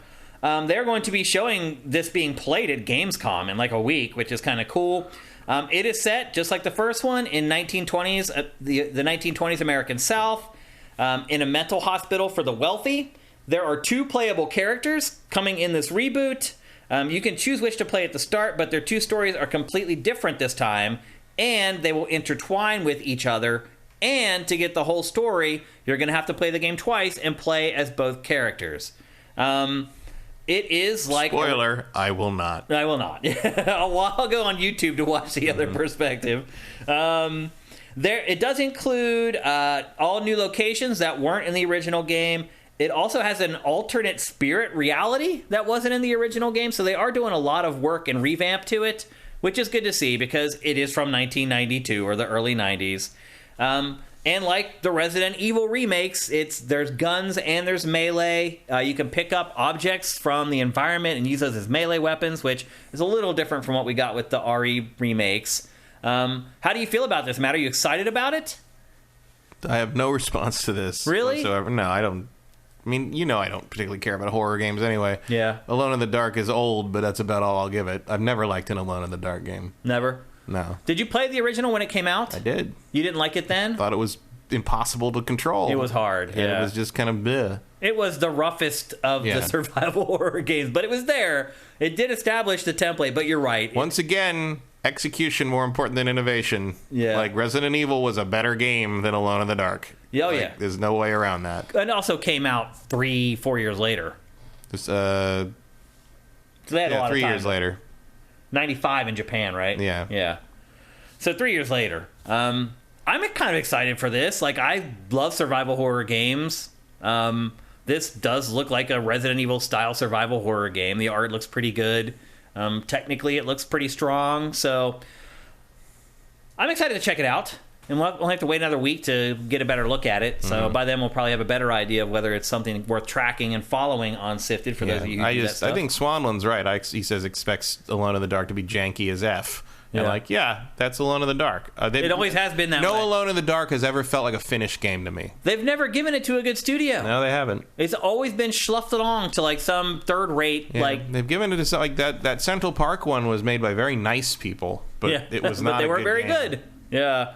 They've never handed it to a great studio. They tried to put driving sequences in that. I don't think I've ever been more irritated with something in that generation of games. Like, the driving did not work. I could not get past one sequence because I'd hit a certain bump and would launch my car into the atmosphere. Like, how do they allow stuff like that in games? Even back then, how did they allow stuff like that in games? It's bizarre. But anyway, we don't have a release date for it, but I did say, it is coming to next gen only, so it's PS5, Xbox Series, and PC. But I think the game's still a good ways off. It looks pretty far along, but that could be deceiving. But we'll find out at Gamescom exactly how far along it is when we see them actually play a chunk of the game instead of just a trailer that's all cut together. Another thing that I realized, Matt, watching this event from THQ Nordic is that Wreckfest is a much bigger game than I ever thought it was. Wreckfest? Wreckfest. Have you played Wreckfest? No, I've heard of it. It's basically just a smash-up derby game. Yeah. But it must have sold very, very well and made a shit ton of money for THQ Nordic because not only is this spin-off coming, which is called Recreation, there's another spin-off coming as well that we're going to get to in a minute. This one, however, is called, as I said, Recreation. It is being developed by Three Fields Entertainment, which is an all-star team that consists of racing game veterans. The game is designed to be the ultimate open-world sandbox experience for driving and racing fans alike. It's a complete world of your own, designed by you or together with friends in online co-op. It is supposed to be the successor to Wreckfest. And the developers have worked on the past on Dangerous Driving, Burnout, and Need for Speed. And it's ultimately supposed to be an open-world arcade racing game with lots of creative elements that you are creating with your friends and yourself. I'll say this, open-world arcade-style games, not as common as they probably should be. Not entirely uncommon either. We just talked about Forza Horizon. Was it last week or the week before? Hot Wheels. That was a couple weeks ago. The Hot Wheels DLC. That's one. And Criterion has made a couple here or there. But for the most part, open-world driving games don't really go crazy overboard like this one does. Like, even... Yeah, this reminds me of Trackmania. Yeah, a little bit. Where you're building your just crazy ramps and just doing crazy stunts and things like that. But apparently Wreckfest was far more popular than I thought it was, Matt, for it to generate a spin-off. Well, I don't know how popular something needs to be to get THQ Nordic to go in on it. As I said before we started discussing this, they are the new B tier. Vincent asks, would you call Need for Speed an open world racing game? It depends on the Need for Speed. Some of them are, yeah. Yeah. I mean, not like this, but yeah, but yeah, loops and stuff. But yeah, there's a bunch of them that are open world. I would say, like what Most Wanted was, like the Criterion ones were for the most part. Almost all of them were. Yeah, the Undergrounds, Most Wanted, the Undergrounds were they? Or were they just in big one of them areas? Was. One of them was just a big city. Yeah, I guess you're right. I don't remember which one. Yeah. Well, you're getting another one here, and I would not hold my breath if you're counting on this being great. I don't know. Are you interested in this at all, Matt? No. Do you like Trackmania at all? It's fine. That was one of those games that, like, the first one I played, I really liked it, and I played a ton of it. And then I got to the second one, and I had completely lost interest. The novelty just sort of wears off after a while. It kind of reminds me. Also, kind of reminds me of what was it? San Francisco Rush 2049. Yeah. On N64. Yeah. Like where you just drove around the stunt tracks all the. We played that a lot multiplayer back in the day, and like I think the stunt mode. Yeah, and I think I'm still sick of it. From then. I think 25 years is not enough cool off time for me to care about this kind of thing again. Yeah, this game doesn't look great. It may look okay on your computer screen or whatever, your phone if you're watching it right now, but if you watch this on like a 4K TV, some of the car models are really rough. It just makes me wish they'd make another Burnout. Yeah, me too. Let's see, next up, a remake, Matt. Maybe this is the first one I'm talking about where maybe it shouldn't have been made, of Gothic 1. Do you remember Gothic? Of course I remember Gothic. It was kind of a big deal. The guys who made Elix, whatever, they made Risen, which was a kind of a spiritual successor to Gothic. Yep. I remember playing Gothic back in the day. That is the worst inventory system I think I have ever used in anything. Like that company, I think it was Piranha Bytes. Is that the name of them? That sounds familiar. The first two Gothic games have the dumbest pickup items and deal with them and like I've ever seen. The combat. So this is none of it makes any sense. The original was kind of innovative. It was one of the first like open world action RPGs where the combat actually happened in real time. Yeah, and had a lot of like choices to make in the game. Like there's a lot of good stuff in there. It's just the combat was awful, though. It was hard to play then, and it's impossible to play now. Like this actually is a game, if you care about Gothic, remaking Gothic 1 makes a lot of sense because it's unplayable. The original is. Yeah. And I would also say that calling the game Gothic is a bit of a misnomer because when you hear that, you think of like vampires and like... Well, it's calling it Gothic in the actual term of what Gothic means. Really Gothic architecture and like the era that comes... But it's really like a Lord of the Rings fable... Yeah, it's a medieval fantasy kind of thing. Yeah. When I think of Gothic, I think of like supernatural and stuff like that, but that's really not what this... Well, there's a little bit of that, but it was really hard to play. I think I played like the first 2 hours of the original Gothic and was like, yuck. Like I could see that it was a harbinger of things to come eventually, but it's as you said, innovation doesn't always make a game great. You have to actually execute this is like one of the Eurojank games. Yeah, like that's a good way to put it. One of the first ones. Yeah, that really defined, really innovated the medium of Eurojank. Yep, absolutely. Where like you're just like, there's such a good nougaty center in this, I'm going to deal with all the bullshit around it to get to it, kind of thing. Yeah, and the original Gothic came out in 2001, so it was an open world action RPG in 2001, way ahead of the times. Yeah, I still have it on disc somewhere. Yeah. Gothic 2 was much better. Still pretty clunky in a lot of places, but Gothic 2 was sort of the peak of that franchise. Yep, this remake was actually teased 3 years ago in 2019, and crazy stuff happened where the fans like got excited about it, and they built like a little playable demo that the fans really loved, and that kind of gave it the green light.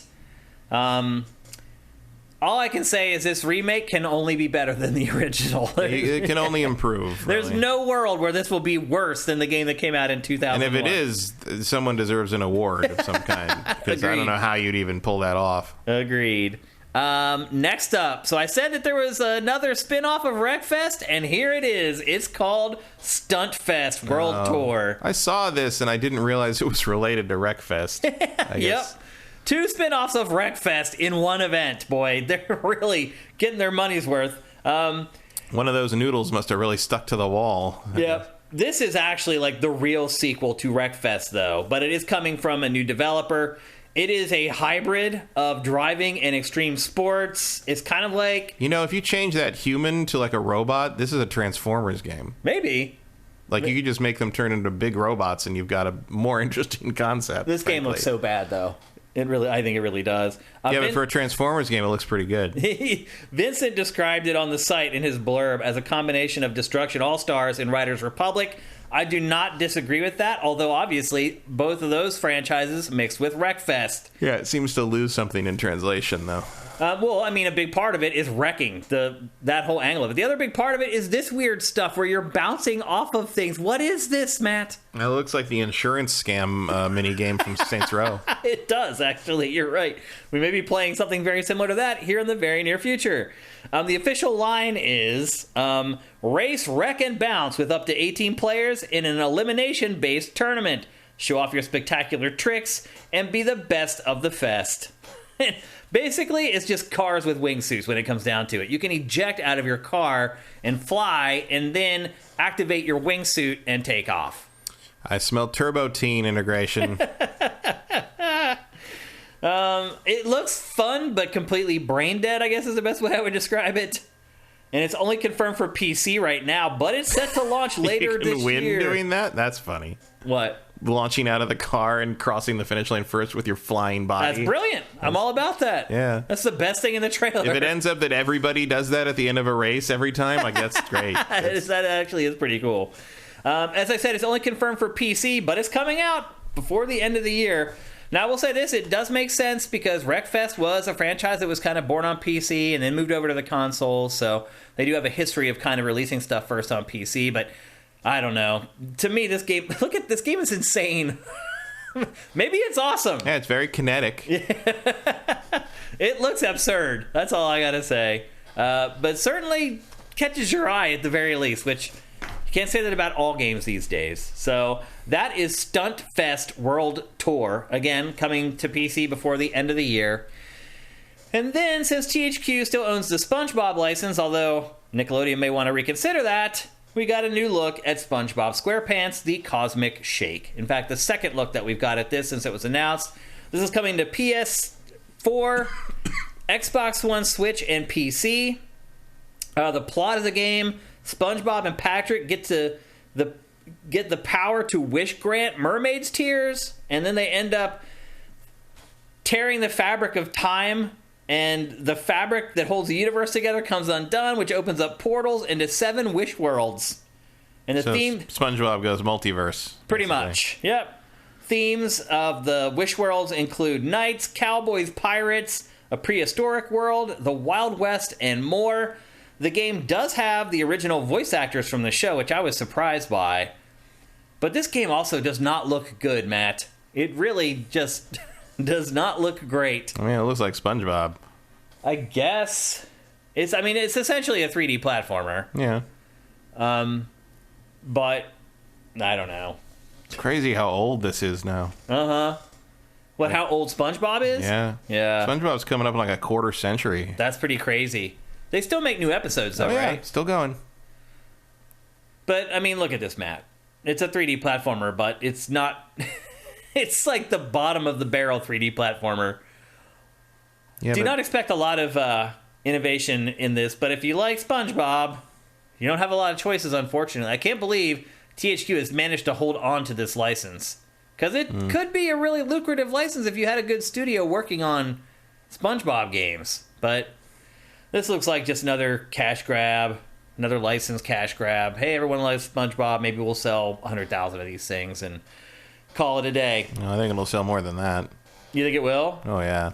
Is SpongeBob still a big deal to the kids? Yeah? They still like it? It's also a big deal to the adults. Oh, really? They grew up with it? Oh, yeah. Yeah, there is kind of a cultural thing with SpongeBob for some reason, where he kind of transcends other... Man's a gay icon. Yeah, that's right. Yeah, why is that? Is it just because of his rainbow socks? Well, no, he's kind of gay-coded, I guess. There's a lot of gay coding in the show. Is there? Yeah. I never quite could figure it out. I knew he had like rainbow socks or whatever. So I mean, it was sort of like the hints were there, but like it's gotten a little more blatant. They started running with it a little bit. Yeah. You didn't need to hide it as much in as time mainstream programming anymore. So it's they wink and a nod here and there. Swanland says, have you ever played the Bikini Bottom game? It was really fun and played well. This is a sequel. I did not think the Bikini Bottom game was a good game. I did not think it played well either. Apparently millions of people disagree with that because that game has a cult following like very few of its era. I am well aware of that, and I still stand by the fact that it did not play well and it was not a great game. I also feel like that was a cash grab for SpongeBob fans because there just weren't a lot of SpongeBob games. There still aren't.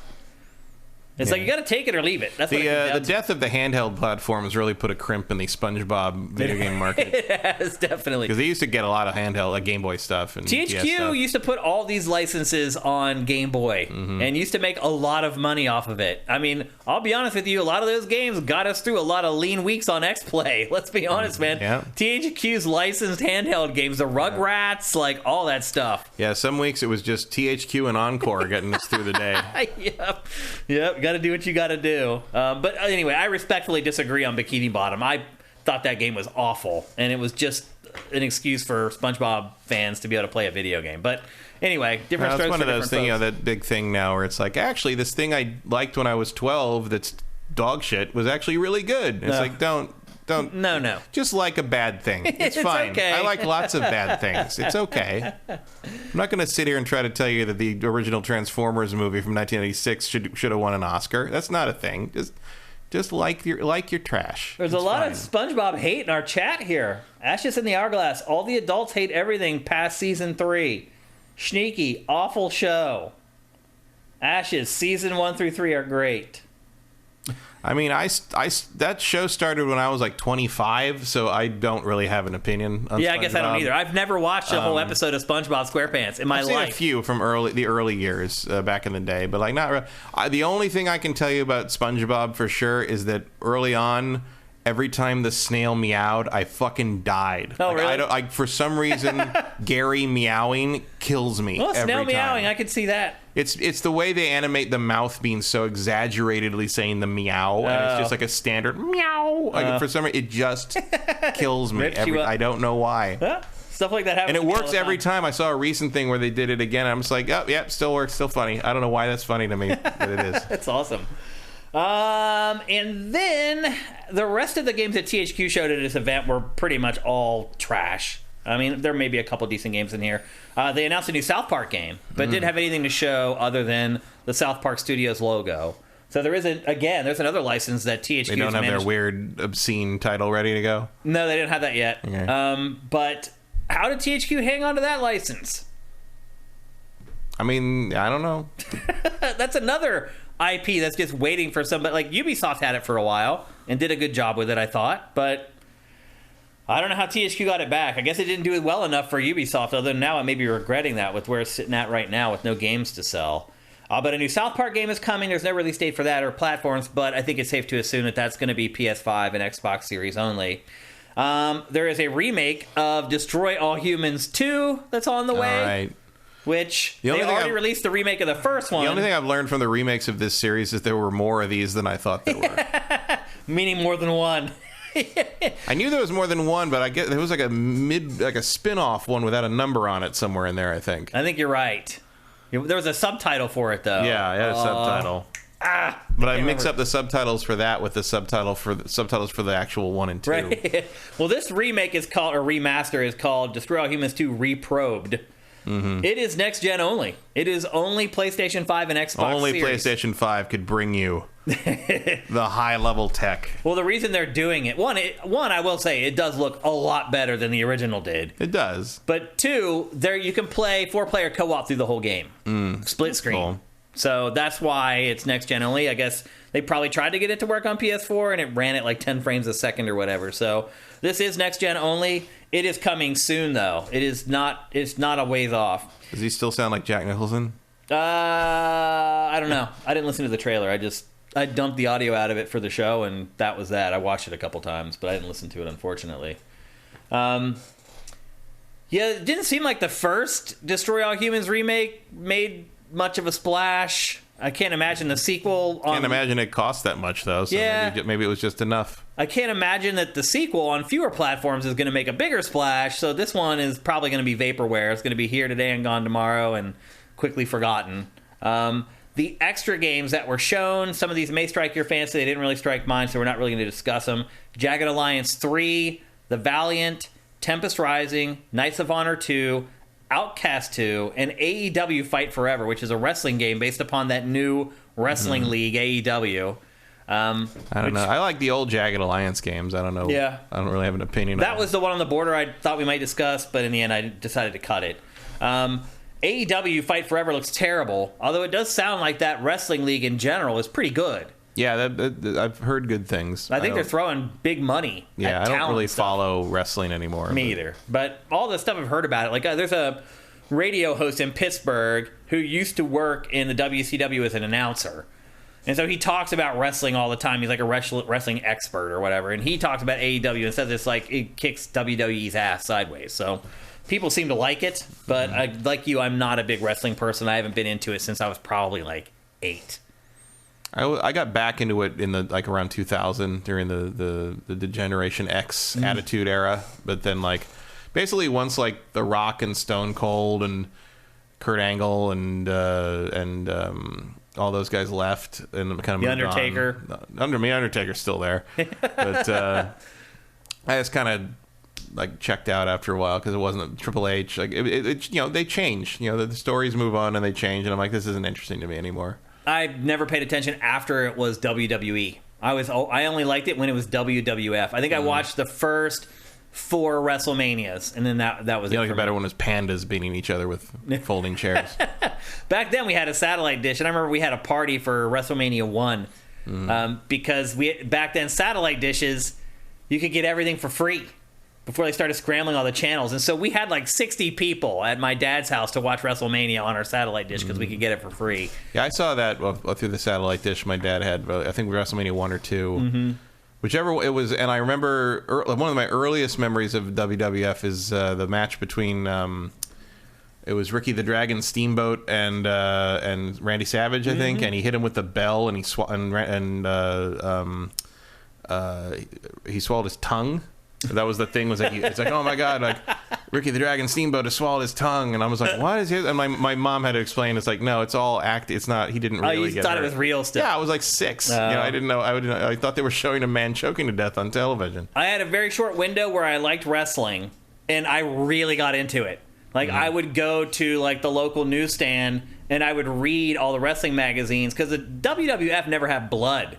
Yeah, but all those other leagues had blood. Yeah, the local stuff. So I would go to read the magazines to see the photos of Dusty Rhodes with his blood streaming down his face, and all those guys who wrestled in the Mid-South Wrestling League, all these weird, all the local promotions that just had no rules. And I dove headfirst into it. It lasted for 2 years, and I never looked back. I only I saw WWF and all that, and I think I mostly liked Randy Savage. I thought great. He was cool. He's a great character. And the Ultimate Warrior was fun. He was in the NWA or NWO. He was NWO eventually. He started in WWF. What was that league that was on TBS? Only on TBS. That was WCW. Was it? Yeah, it had the Road Warrior, the Ultimate Warrior. The NWO was a subheading of WCW. Okay. They were the bad guys in the WCW. I watched that which too. Was a lot of old WWF guys who didn't want to work with Vince anymore. And then ESPN late at night would show those weird little creepy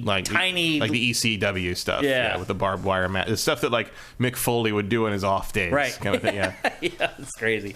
But anyway, there is a Venn diagram segment of gamers who like wrestling, for sure. And at least there is going to be another wrestling game other than the WWE games, which have been hit or miss for forever. So it's good to see that there's some diversification in that subgenre at least. But other than that, that's THQ Nordic's big show for 2022. And as I said, reestablishing the B-tier game, one release at a time. How do you feel about it, THQ Nordic? I kind of. Do you feel like we need publishers like them?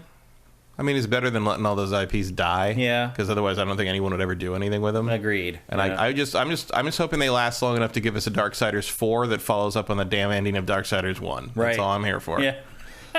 Count Darksiders Genesis as the Strife game and just make that last one so we can all rest. Yeah, the last one didn't seem like it sold very well, so... 3 did pretty well. Genesis, I don't know, but Genesis was more of a side, you know, like a twin-stick shooter. It was like a mobile game, wasn't it? No, it was like a twin-stick shooter. Oh, that's right. Yep. But that you could play as Strife, and I'm saying we count that as Strife's game, and don't make a Strife game, just make the big finale, Darksiders Armageddon, or whatever you're gonna call it, that follows up in the ending of Darksiders 1, where the 3 are coming to War's rescue, and then they've never mentioned it again. Yeah, it is weird.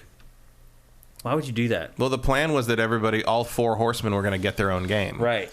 And then there was a lot of financial problems. Yeah, because Darksiders 2 was like, now we're going to do Death, and then we're going to do Strife and Fury. And Fury got her game. And I'm going to say we don't need a first-person shooter for Strife. We did Genesis. Mm-hmm. Just do the 4th one, whatever that was going to be, whatever that ending where you can play all 4 of them is going to be. Just do it. I would hold my breath, my friend. Weirder things. I mean, we're getting the entire Destroy All Humans series remade. That's a good point. Like, there's been 2 expansions for Titan Quest. Like, we don't know what these people are going to do. Like, Touché. THQ Nordic is completely unpredictable at this point. Yeah. How did Bret Michaels and Tommy Lee end up in our chat? And Pamela Anderson. Because Tommy Lee, they were connected with some of the wrestling stuff at the time. Were they? Yeah. I didn't remember that, actually. Yeah. Interesting. I'd forgotten all that. I didn't realize there was crossover there at all. Bret Michaels, yes, was the lead singer of Poison, for Eric Cartmenes, who's asking. Mm-hmm. And yeah, Tommy Lee was the drummer of Motley Crue. Bret Michaels, yeah, he was Poison. So hard to keep all those glam bands straight. Oh, I don't want a 4-player co-op Darksiders game. I want a game where you play as each one through the narrative. Yeah.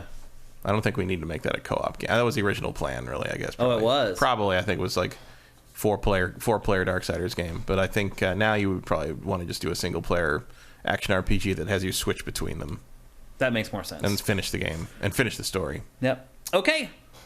Let's move on from THQ Nordic. Probably won't talk about them again for the rest of 2022, although we might, because it is 2022 and there's not a lot of other stuff to talk about.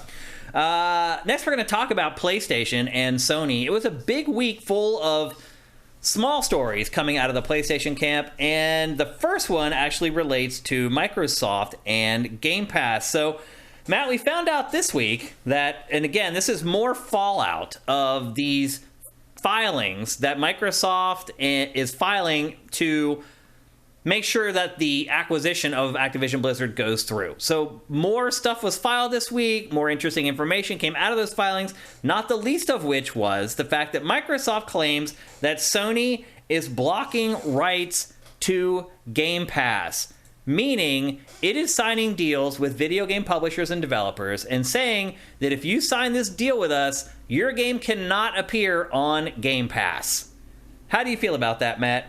I mean, that's business. Exactly. That is good for the goose, good for the gander. If you're going to spend money to keep Activision and Blizzard and Bethesda's games away from PlayStation users, PlayStation can go and money hat all it wants and keep games away from the Xbox user base. It is absolutely fair.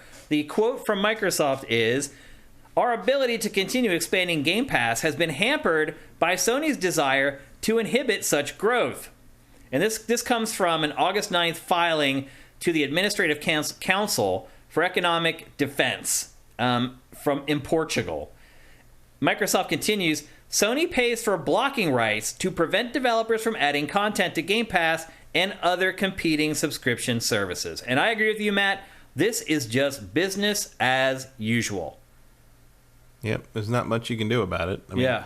I doubt Microsoft would have complained about it if they weren't having Sony kind of crawl at them about all this other stuff. So. Yeah, I mean, they're starting to get in a little bit of a pissing match here, is what it's really coming down to. I mean, you're basically going for kind of like, see, they do weird shit too, and so everybody should just leave everybody alone, and we're going to continue doing our weird shit, and they can do with their weird shit, and everybody stop trying to like one-up each other in court. Yep. And as a caveat, some documents that were filed in the Epic Games versus Apple trial last year revealed that Microsoft had been considering lowering the revenue split for PC games in exchange for the grant of streaming rights to Microsoft. So basically, Microsoft is going to PC developers and publishers and saying, you know what? We'll drop your cut on any sales on our platform if you give us this game exclusively for Game Pass. So there is all kinds of little... I mean, basically, Microsoft... There's a lot of horse trading going on. Microsoft doing the same thing that is complaining about PlayStation doing. So stop whining. It's fair game. PlayStation can do the same exact crap that you're doing. Well, they don't expect them to stop. They're not whining. They're just saying, like, hey, like, PlayStation's complaining about us doing this. Well, they're doing this. Like, it's just like, you know, I don't think Microsoft expects it to stop. It's just they're saying, like, PlayStation's acting like nothing. They're not doing anything wrong here, and they're doing the same thing we're doing. Yeah, it's all. That's just how the business works. Yep. It's like we were saying before. It's like, how do you think PlayStation got Final Fantasy VII? Yeah. It wasn't just because the tech was better. Yeah. It was because they offered them money. All those games that came out exclusively for PlayStation back then, Onimusha, all that stuff. Huge financial support. Yep. All Capcom stuff. It's the only way you could have pulled people away from Nintendo. Nintendo had been the feeding trough for 2 generations at that point. Yep. Like, no one, and everyone, why did everyone jump over to this unproven other company making their first console? Because they had money. Well, because they gave them money to have exclusive content. And Nintendo was famous for making you spend money to have the privilege of being on their system. Yeah. Like, that was what happened there. Scorpius Finest asks, do you think Sony is paying publishers more than what Xbox would pay? Why not just those games on PlayStation Plus? No. I don't think Sony's ever going to be able to outspend Microsoft in any way, shape, or form. Not. It just can't. I think they're leaning on the fact that, like, PlayStation has a larger install base and you don't want to alienate that player base if you don't have to. Yeah. Because also, you don't know when this Game Pass train's going to end. Right. You know, you might need to be on PlayStation for your sequel or something. It is actually interesting. I wonder how Game Pass is doing during this year, where there aren't any big releases. Has that helped Game Pass or has that hurt Game Pass? Like, I don't know. I would love to see that data. I'm sure Microsoft will never let on. No, it'll never say. No. But that would be fascinating to get a look at that data and see. It could be that because there aren't that many games, people are like, you know what? Well, then I'll spend $15 a month to have a whole selection of these B-tier games or whatever, dozens of them to choose from, instead of trying to pick and choose one game every week to play or whatever. I don't know. I wish I could look at that data.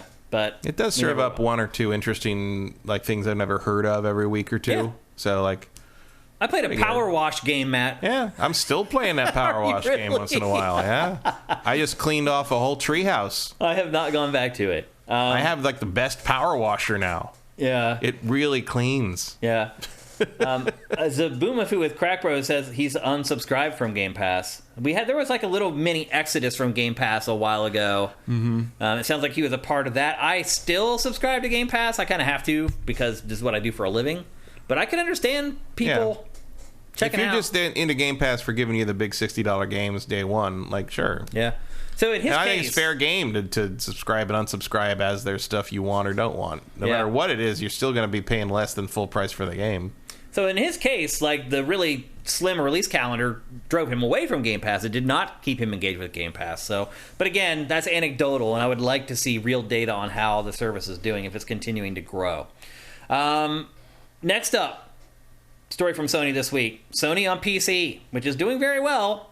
But they did discover this week that it may be required in the future that you need to link your PlayStation Network account with the PC version of their games. I'm surprised you don't have to do that already. I am surprised at that. They also... Even Warner Brothers makes you do that. They also data mined the PC version of Marvel's Spider-Man and found that it was supposed to have a multiplayer mode, Matt. Does that blow your mind?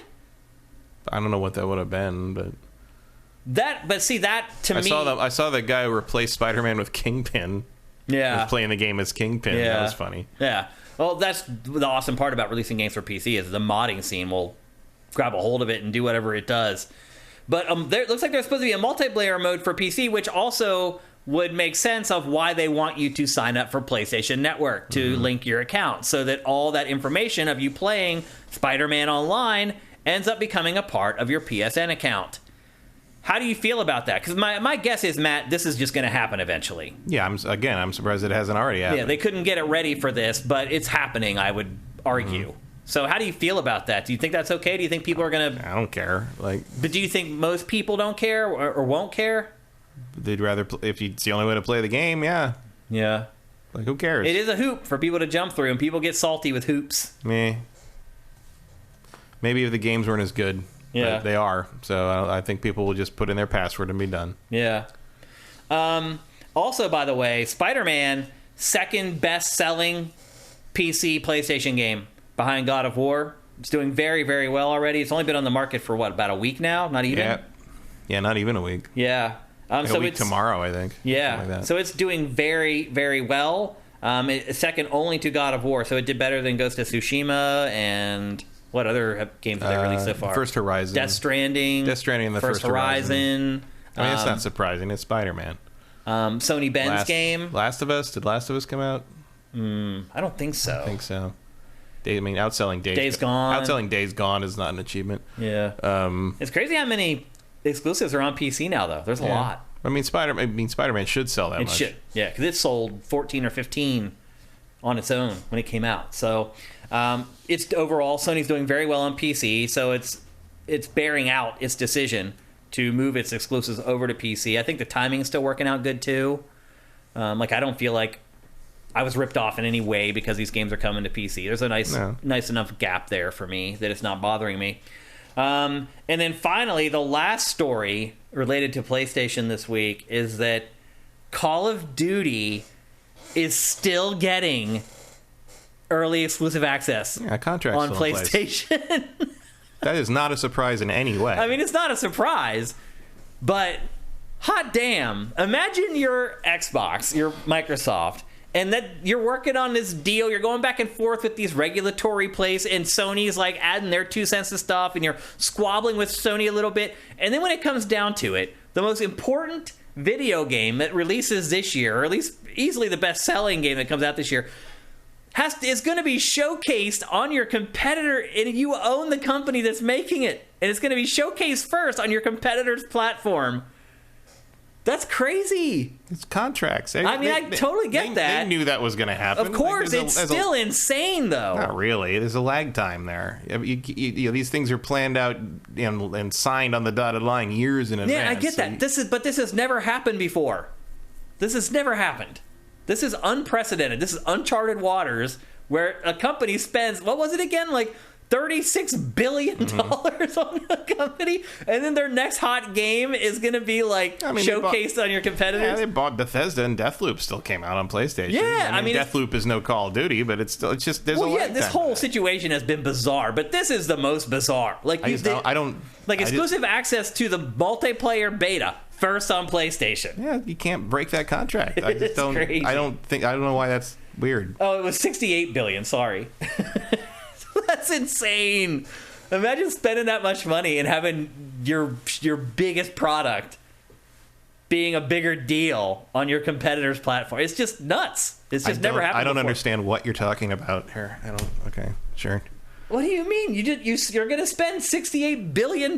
Yeah, but the things that are already in play and coming out, it doesn't start over instantly. Like everything that is in play and in contract and in writing has to happen still. I get that. It still stings. It still sucks. Why? You're going to get everything in like a year and a half. That's a year and a half. This is all going to end after like these contracts are up. That's just business. That's just how it works. I don't know. It's not weird to me. I don't know what you mean. Like.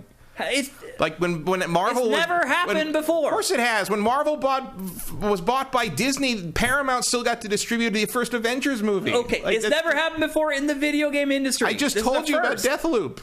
Like that happened with Bethesda. Yeah, but this is the biggest game in the industry, Matt. Okay, well, no one's ever bought Activision before. Deathloop ended up sure. selling like 1 million copies. I just don't understand. I just don't understand what's particularly shocking about it. It's just. That's the lag time between buying a giant company and getting the benefit of owning that company. I mean, ask Disney about it. They bought Lucasfilm in 2012. They didn't get any payback on that until Star Wars: Force Awakens came out 3 years later. Emperor Dread says giving Sony one last hit before cutting them off. That's a good way to put it. Absolutely. I mean, we can set up a situation where Sony has to pay you to put Call of Duty on their platform, and it's more than you'd make, having it only on one platform. I guess that's a win. I can't imagine Sony swallowing their ego enough to do that. Yeah. It's a big deal, Matt. I just don't think it is. It is. Why? It's completely... I just spelled it out for you. It's completely expected and what they have to legally do. Why is it a big... I don't understand what you're talking about there. They have to do it. There's no surprise here. It sucks. If you're Microsoft, why? It sucks. Then you're going to get like 50 to 100 years of pure yourself benefit from it. This is just lag time on the. This is 1 year of a game that sells 20-some million copies, and then they're going to get infinite years of it after that. So who cares? Anyway, they have to. Otherwise, they wouldn't be allowed to make the sale. Like they have to do this. I don't. Like, there's no choice here. It's not particularly weird. Well, we'll just agree to disagree on that one. But anyway, you are getting if you're a PlayStation owner, you are getting first exclusive access to Call of Duty Modern Warfare 2 before it's on Xbox. I saw somebody posted something about the campaign access. Vincent says, related to COD, they announced today that people who pre-order on digital platforms will get the campaign a week early. That's crazy. I've never heard that before, but the way that they're building these games now, where they're all their own modular pieces, because now you can download only the parts of Call of Duty that you want, so you don't have to... I do appreciate that, considering how big they've gotten. Well, yeah, because they're like 200 gigs when it's all said and done. So that now has afforded them the ability to just release the campaign by itself and use that as like a leverage to get you to pre-order or whatever. So... interesting how also that is not happening. Super shocking that the campaign's done way before the multiplayer. Yeah. But. Well, they'll want to go through the betas and stuff to figure out bugs and other issues and get feedback from the players and all that other stuff. So, Sneaky says, when will Microsoft own Activision? Will the Xbox logo appear on PS5? Meaning, No. Microsoft's logo might appear at the beginning of the game. When the game boots up, it'll say Microsoft Game Studios. Not this one. But like actually, maybe the next one. It'd have to go through. Yeah. It's not gone through yet. But so maybe next year, definitely the 2025 one, it would have Microsoft. Or maybe for Warzone 2. Eventually, you might have to add that. Yeah. Yeah. But yeah, otherwise it'll still be status quo for this game for this year. It's either that or they might be able to negotiate something where you just see the Activision Blizzard logo still. That's true. Although if I were Microsoft, I would push for frickin' Microsoft Game Studios. I don't think Microsoft cares. But it's weird that you would spend that much money on something and not care about what you're getting, about the pin action you get off of it. I mean, no one cares about the logos at the beginning of the game. Does Minecraft have the logo? I don't know. That's on PlayStation. That's a good question, right? Actually. I don't know. I haven't played Minecraft in I haven't 15 years. I don't think I even have Minecraft on PlayStation. Supermaster Gamer says Minecraft has a Microsoft logo. All right. Yeah. Yep. And all previous CODs on Game Pass. Yeah, they'll have to go back and retrofit all this stuff too, I wonder. No, I don't think they will. Huh.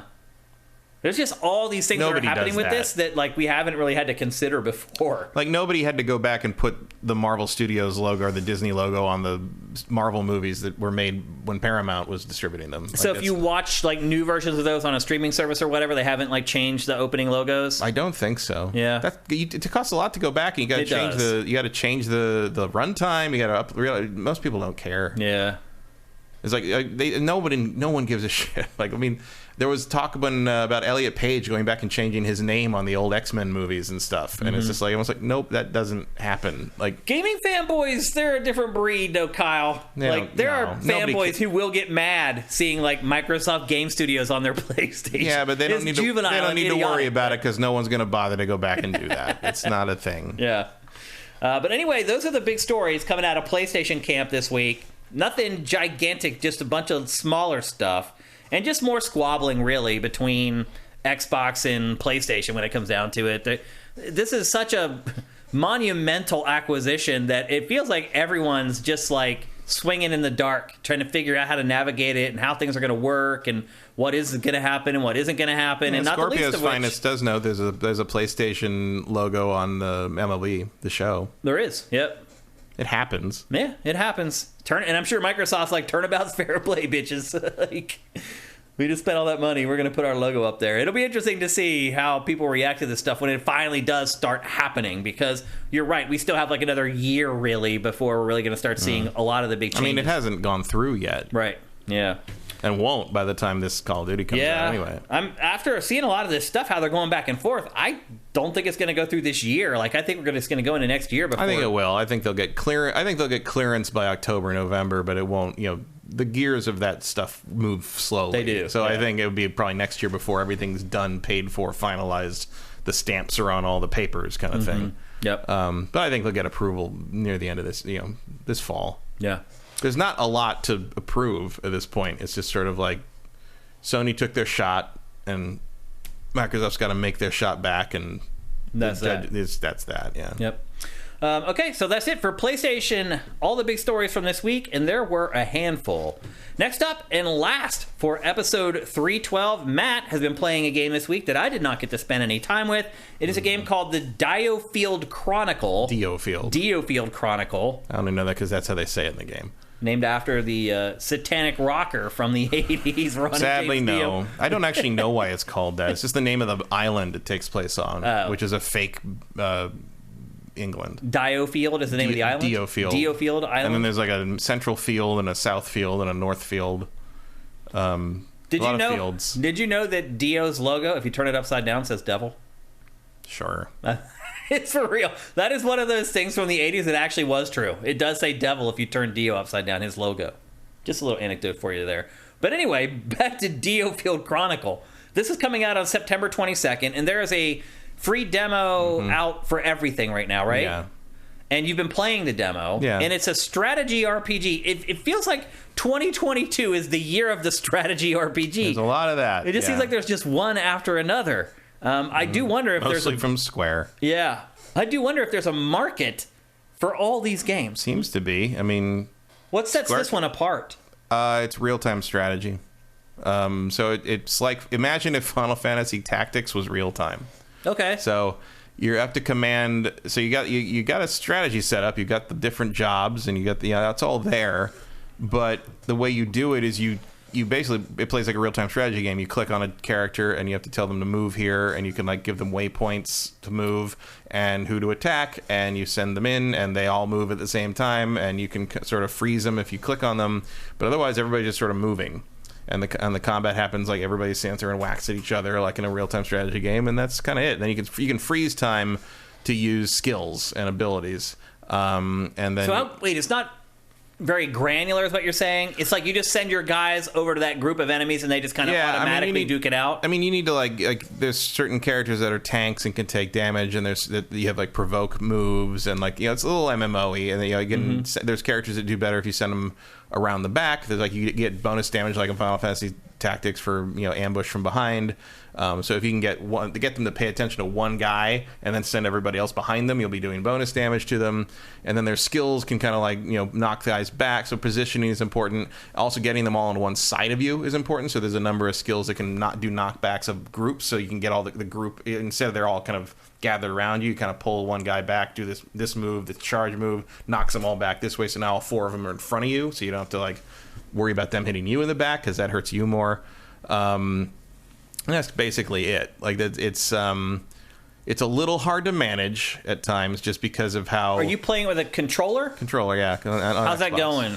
It's fine, but it's, you know, there are times I'd rather have a mouse, but since everything kind of stops moving when you click on things, it's not that bad. Helps. Yeah. And also, it's not that hard. So far. Yeah, I mean, I'm pretty far into it, but some of the side missions get a little harder in the sense that like, to get through it with all the, you know, you usually have bonus objectives where it's like, okay, finish the thing, but also like, don't let anybody get knocked out. You can revive them if they get knocked out, but you don't get the bonus for not getting anybody knocked out.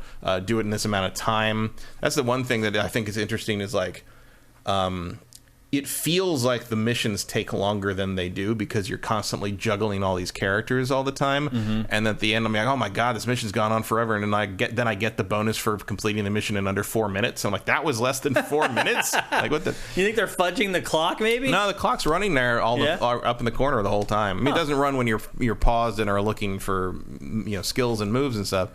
But it feels like it takes longer because you are spending a lot of time like kind of micromanaging everything, right? But in general, it's not like you're not going to run into things that really just like steamroll you very often. Even the boss fights are pretty manageable once you get the right skills in place, and once you get the first healer, she really changes the game. And you can upgrade. There's a bunch of skill trees. Like you go back to a home base and walk around the home base and talk to everybody. And you get side quests and that, and you can like upgrade all the stuff there, the shop and the training place and the library. You can go to the research stuff and get smarter. A lot of stuff like that. And there's a really cool war table. Like you can go and pick your different missions on. That's fun. It's very, very story heavy. Voiced by a bunch of British stage actors, I'm going to guess, because it's all British accents. And all the characters are like, they're all named things like Chesterworth, like Wessex Field, and so it's like they're all named like very dense British. You can't remember like, most very of their English names, and I'm like, I don't remember anyone's name because they're all named these weird words. Like this guy, one guy's name is like Lichfield or something. You're like, that's not a word, that's a place. You just looked at a map of England and we're just like, that's his name. Like, fuck. And then like you've got this like charge thing where like this little amulet orb thing you have charges up every time you do stuff and hit things and do skills and stuff, and when it fills up the little glowing orb, like glowing slots in the orb, you can use a summon. When the first summon you have is Bahamut, because it's square. Of course, this is basically a Final Fantasy Tactics spiritual successor with a serial number filed off. To the point that I'm beginning to wonder, why didn't they just make a Final Fantasy Tactics well, that's game? what I'm beginning to wonder if sometimes, because this seems to happen, like they make like a Square puts out or publishes like a thing that like this could have been a Final Fantasy game, but it's not. And I'm beginning to wonder if it's just like if it's easier to make something that is everything but the name, so you don't have to deal with like Nomura. The fanboys. No, not the fanboys. Not the fanboys. The people in Square have been there forever and think they control the franchise. Right. Like, yeah. You know, if you don't call this Final Fantasy Tactics, you can just do whatever you want. You can just make the game you want to. Yeah, but you've still got the Final Fantasy summons in this. Right, like right. You know, it's just like Final Fantasy Tactics. The dragon flies in over, it pulls out, you see the big square battlefield, and he blows a big chunk out of it, and like that's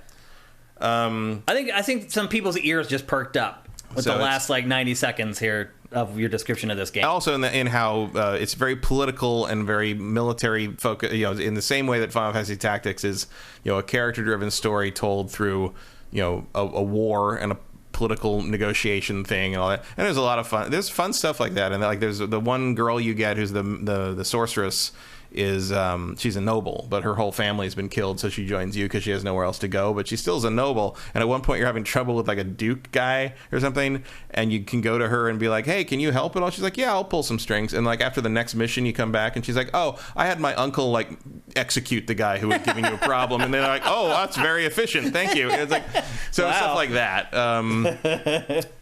So it's cool. And like you upgrade, you have a skill tree for each class. There's a bunch of different classes, and you get more as you go. You have a bunch of ability upgrades for each individual character. So the classes cover everyone who is that type of character, and you can have different ones. So like there's like this girl, Islaire, and the main guy whose name I can't remember are both like blue. They're both like tanky classes, but she is more of an axe, sword and shield fighter, and he is has a longsword. So he's more of a Andreas, that's right. He has more of like a thief element to it, but he can tank. It's interesting. So like early on, I thought I was supposed to be backstabbing with him and tanking with the cavalier, the guy on the horse. But the guy on the horse is actually the weakest one. What? He's supposed to run around the periphery and charge through and do damage from behind and like pick at the enemy, while the blue guy, like the other guys, like kind of hold their attention. And once I figured that out, the guy on the horse died a lot less. So that kind of thing.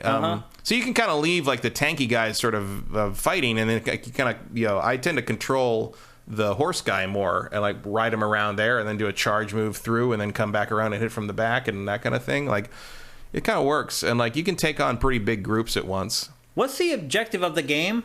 What are you trying to accomplish? Well, you're a bunch of mercenaries working for some like dandy dude who I'm gonna guess doesn't last long because his character design is not as elaborate as yours. So I feel at some point Andres is gonna end up running the show. But basically, you are on the equivalent of like the island of England, the island of Great Britain, and you're near a bigger continent, which is basically Europe, and there is a war going on the continent between what seems to be a fake version of a German empire and a Spanish empire, and they're clashing and fighting, and everyone's running out of resources. There's this resource in this world called Jade, which is what you use to power like sorcery and stuff, and they're running out of it in the mainland. Your summon right here, right? Yeah, there's Bahamut. You're running out of it in the mainland, but this island, which is more or less peaceful despite some clashing here and there, has a lot of it. So both of the empires at war are sort of looking towards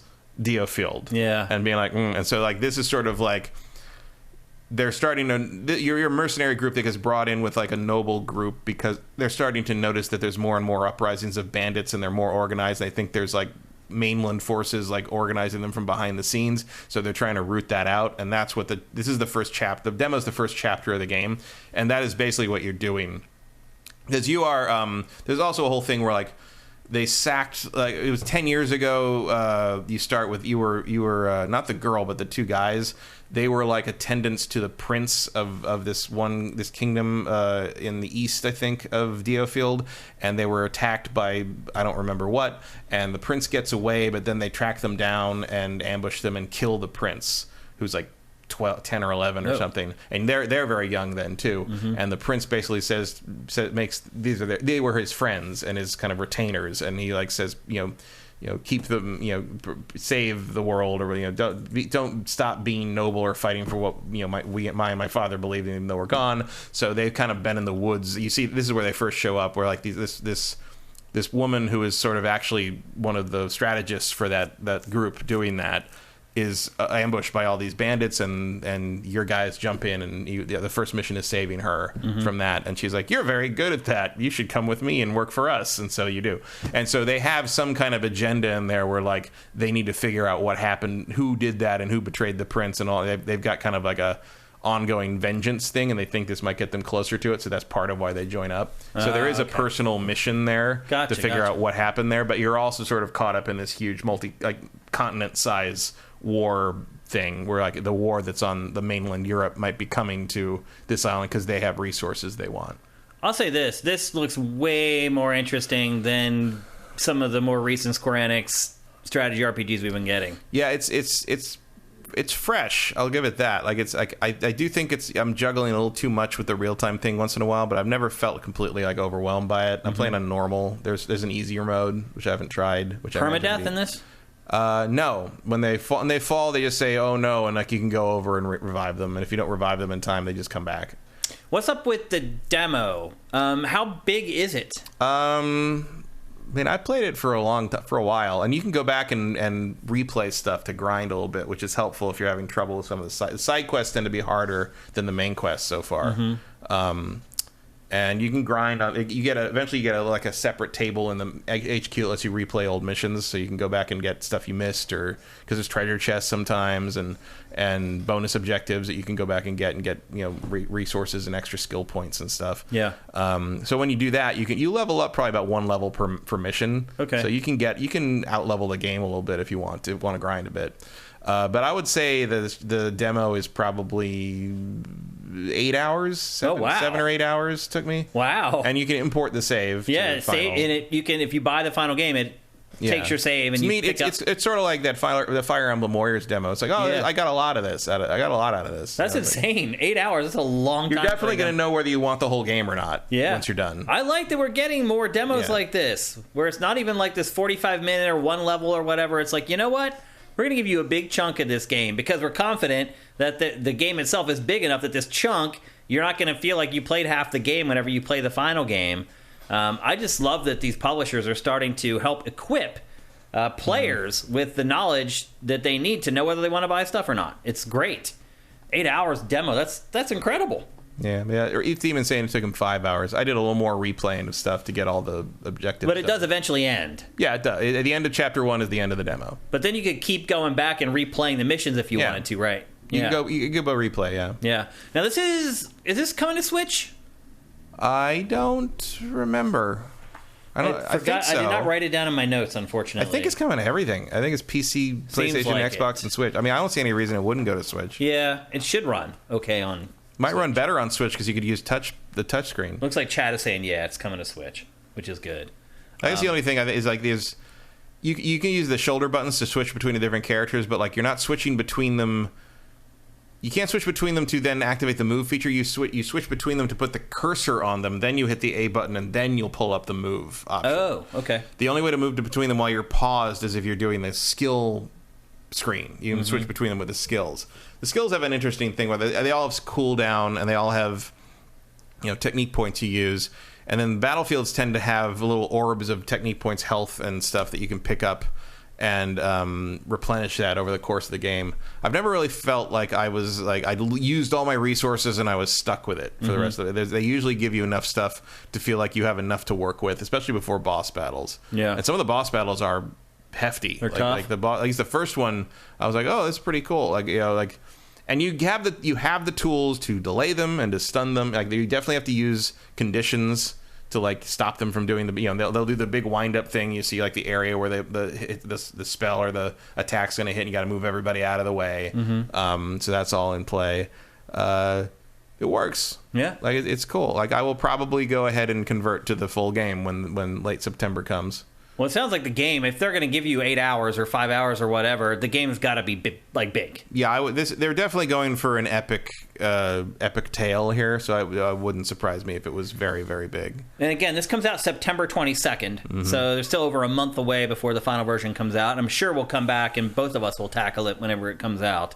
But I'm excited to play this now, having talked with you about it. Yeah, so but I liked it. It is a little fiddly, just in the sense of the real-time thing, but once you get your head around A, how it works, and B, which character is who. Early on, the girl and Andreas are a little hard to tell apart because they're both tiny, skinny, dark characters, in black armor, basically. But eventually you kind of get it, and you get more characters as you go. There's an archer and basically, and then once you can have 4 characters on the field, and then each character can have I think it's an attendant or something. So you can assign a character you don't have out active as attendant to them, and then they can contribute special moves to that character. So even though I put Izzy on Andreas, so he can still use her shield bash stun move.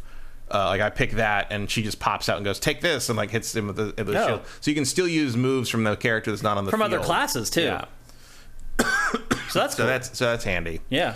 And it's a little bit like Xenoblade Chronicles 3. A little bit, yeah. You can get those synergies going, and they don't get as much XP, but they get some, so you're not leaving them behind. So they actually will, if you use their abilities, they also will level up a little bit. They'll level up just from completing the mission. But they don't they get I think half or something. So you're at least they're not falling super behind, basically. Okay.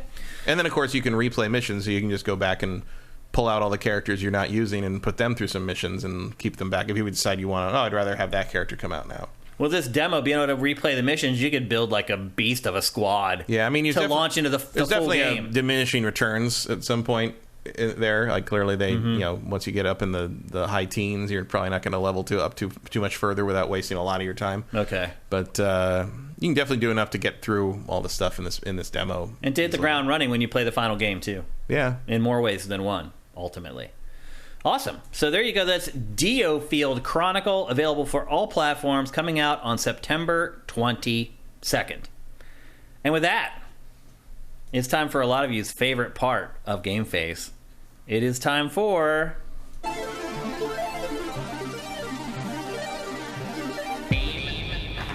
As I said, the beginning of the show, we still have not had the winner from last week approach me about their free game. He said he didn't want a game. Oh, he said he doesn't want it. He just wanted to win. Okay. He just wanted the bragging rights. Okay. Well, the person who wins today will have the choice of winning the game or leaving the game behind, but you will definitely have the option of winning a free game if you can beat Matt Kyle at Name That Game. The game is very simple. I show you 5 screenshots from a game. Your objective is to just name the game. There are some caveats. We put the chat on slow mode, which I see Vincent just did right now. And Emperor Dread guessed Body Harvest. Funny part was I just went back this week and watched somebody play Body Harvest on YouTube because I had got to a point in that game where I was stuck and I was never able to finish it. My character I had flown a plane onto this little island and crashed. And the plane was crashed out and... you can't swim. And I was trapped on this little dinky island. I was never able to finish the game. So I went back and watched somebody else play it to see the end of the game just this week. Just for you, Emperor Dread. But anyway, we put the chat on slow-mo, so you can't just start rattling off names of games hoping that you guess it right. So make your guesses count. You only get one every 60 seconds. So generally how it is, the first, I try to make it so it's harder to guess at first, but you guys are so dang good at this thing, like, I really have no idea when you guys are going to guess the names of these games. You guys are very good. Very impressive what you guys do. Name that game every week. But the objective is to beat Matt. You guys win all ties. So if Matt guesses the name of the game, I'll look over. I'll give you guys a beat or two. If you guys guess it in that beat or two, then you get the win over Matt. We want to give you guys free games. I hate to say it, but I want you guys to beat Matt. So that's just how it works. With that, I think that's everything. Also, if you've won, do not play. If you won last year, it's okay to play again. But if you've won at any point in 2022, do not play. Do not put hints in the chat. Do not type anything. Just sit back and chill or play the free game that you won when you won earlier. See? Okay. Jose Holiday already guessed Conker's Bad Verde. No, you're wrong. Swanland says it's never going to be Body Harvest now. I wouldn't say that. You never know. You guys ready? Pretty sure, though. It's pretty certain that it's not going to be Body Harvest, because I'll have to wait for him to not show up for a live show or something. Okay, are you guys ready? Are you ready, Matt? Sure. Okay, here is the first screenshot for episode 312's Name That Game. Go.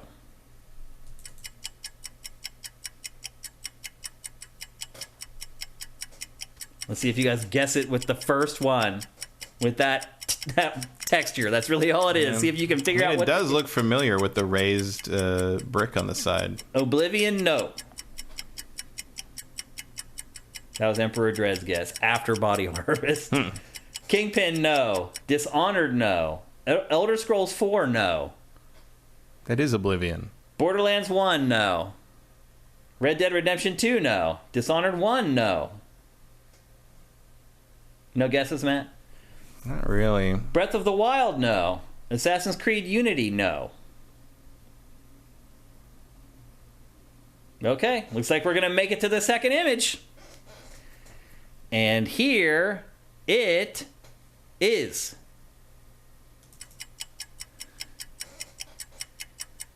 Nightmare Creatures, no. I'll give you a pretty good hint on this one. Somebody should be able to get it from this one. But maybe not. Rage 2, no. Not Cirque. Nice try, buddy.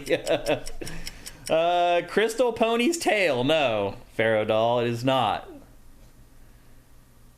Well, maybe that hint in there isn't good enough. Cowboys, no. And you're not supposed to be guessing, Sneaky. Borderlands 3, no. Red Faction, no. That's a good guess, though, Red Fox. Yeah. All right. It looks like no one's going to get it from the second image. We're moving on to image 3. And here it is.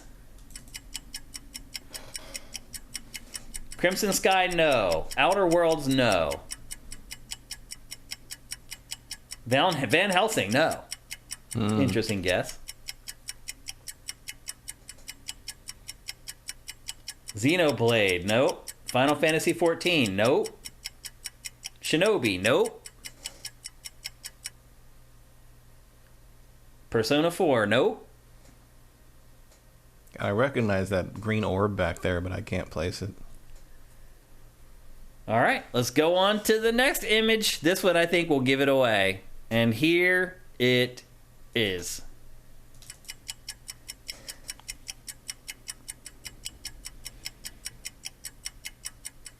Arkham Asylum, no. Oh, is that Alice Madness Returns?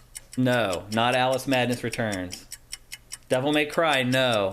Or just American McGee's Alice? You guys should get it. You guys should get it. DMC, no. Luigi's Mansion 3, no. Saints Row 3, no. C-Note 51 just got it. Persona 5. Someone was so close with Persona 4 earlier. Emperor Dread. Wait. No, he didn't win last week. Okay. You were close, Emperor Dread, but no. It is Persona 5. I thought the last image would give it away, because it just shows you, like, the battlefield for Persona 5, basically. Yeah, and there's only, like, 4 different ones in the whole game. And then this is the last image to completely give it away. You can see Anne's hair is in the bottom right there. I figured just seeing that little patch of blonde plus her alter ego would be enough to give it away. But there you go. We have a winner. C-Note 51. Congratulations, man. Here's your round of applause. Congratulations on guessing Persona 5. I knew I recognized that hat. I wouldn't have got that. Okay. But we made it to the 4th image. That's pretty good. I'll take that. That's a win for me all day, every day. C-Note 51. Send us a DM here on Twitch. At Sifted Games. You can send me a DM on Twitter at Dinfire. You can send a DM to Sifted on Twitter at Sifted Games. You can send me a DM on Sifted at Shane. However you want.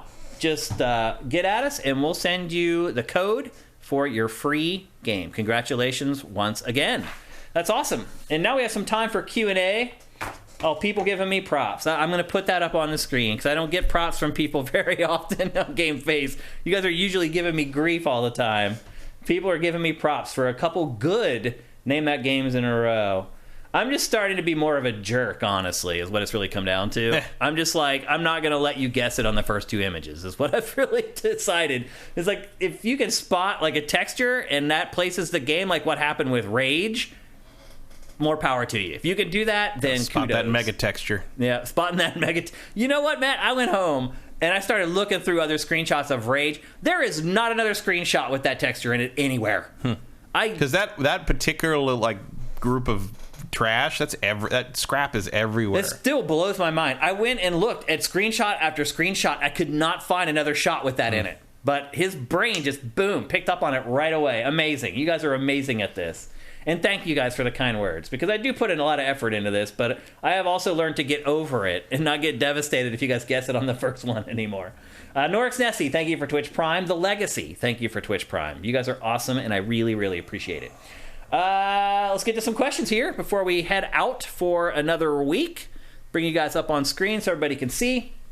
The Legacy, what is the worst, I'm assuming, game you've played? Is anything worse than 13 or Silent Hill 2? Oh, God, yes. Yes. Worse than Silent Hill 2 is one of the greatest games ever made. What are you talking about? I mean, the worst game I've played, I mean, Big Rigs, over-the-road racing. Yeah, I mean, that's the standard. It was broken. It wasn't finished. Yeah. You could just fly off the world. In terms of things that were released and put in a box on a shelf, Big Rigs, over-the-road racing is hard to beat. It's probably the worst game ever. Superman 64, one of the worst games ever. It's Drake just Drake and the 99 Dragons. That was terrible. Bad. Yep, all-time bad. I mean, Balan Wonderland, that was the worst game in recent memory that we've played. Definitely worse than two games you shared. Vincent suggests maybe he means worst remake. Oh. Because Silent Hill 2 did have a terrible remake. I don't remember that. The Silent Hill collection. Oh, they remade it for that? I mean, it was a remaster, but like they ruined the fog, and the world just ended at a certain point. Yeah. I don't know. Worst remake. Worst remake, remaster. I mean, in terms of effort, like those Baldur's Gate Dark Alliance games are just, they barely are up-resed. I mean, they still play fine. They're fine games, but like... I think what's messing with me is that when they remaster a game, or when they remake it especially, it generally makes the game better than it was before. So I don't file that away as a bad game. Yeah, but there are, like, bad remasters. Oh, yeah, I'm sure. That Silent Hill collection's bad. Yeah. There aren't a lot, though. I mean, there's remasters that don't do much. They just sort of make it playable on a modern platform, like the Dark Alliance games. But it's not like those games are bad because of it. They're just sort of like, oh, you could have done more. Mm-hmm.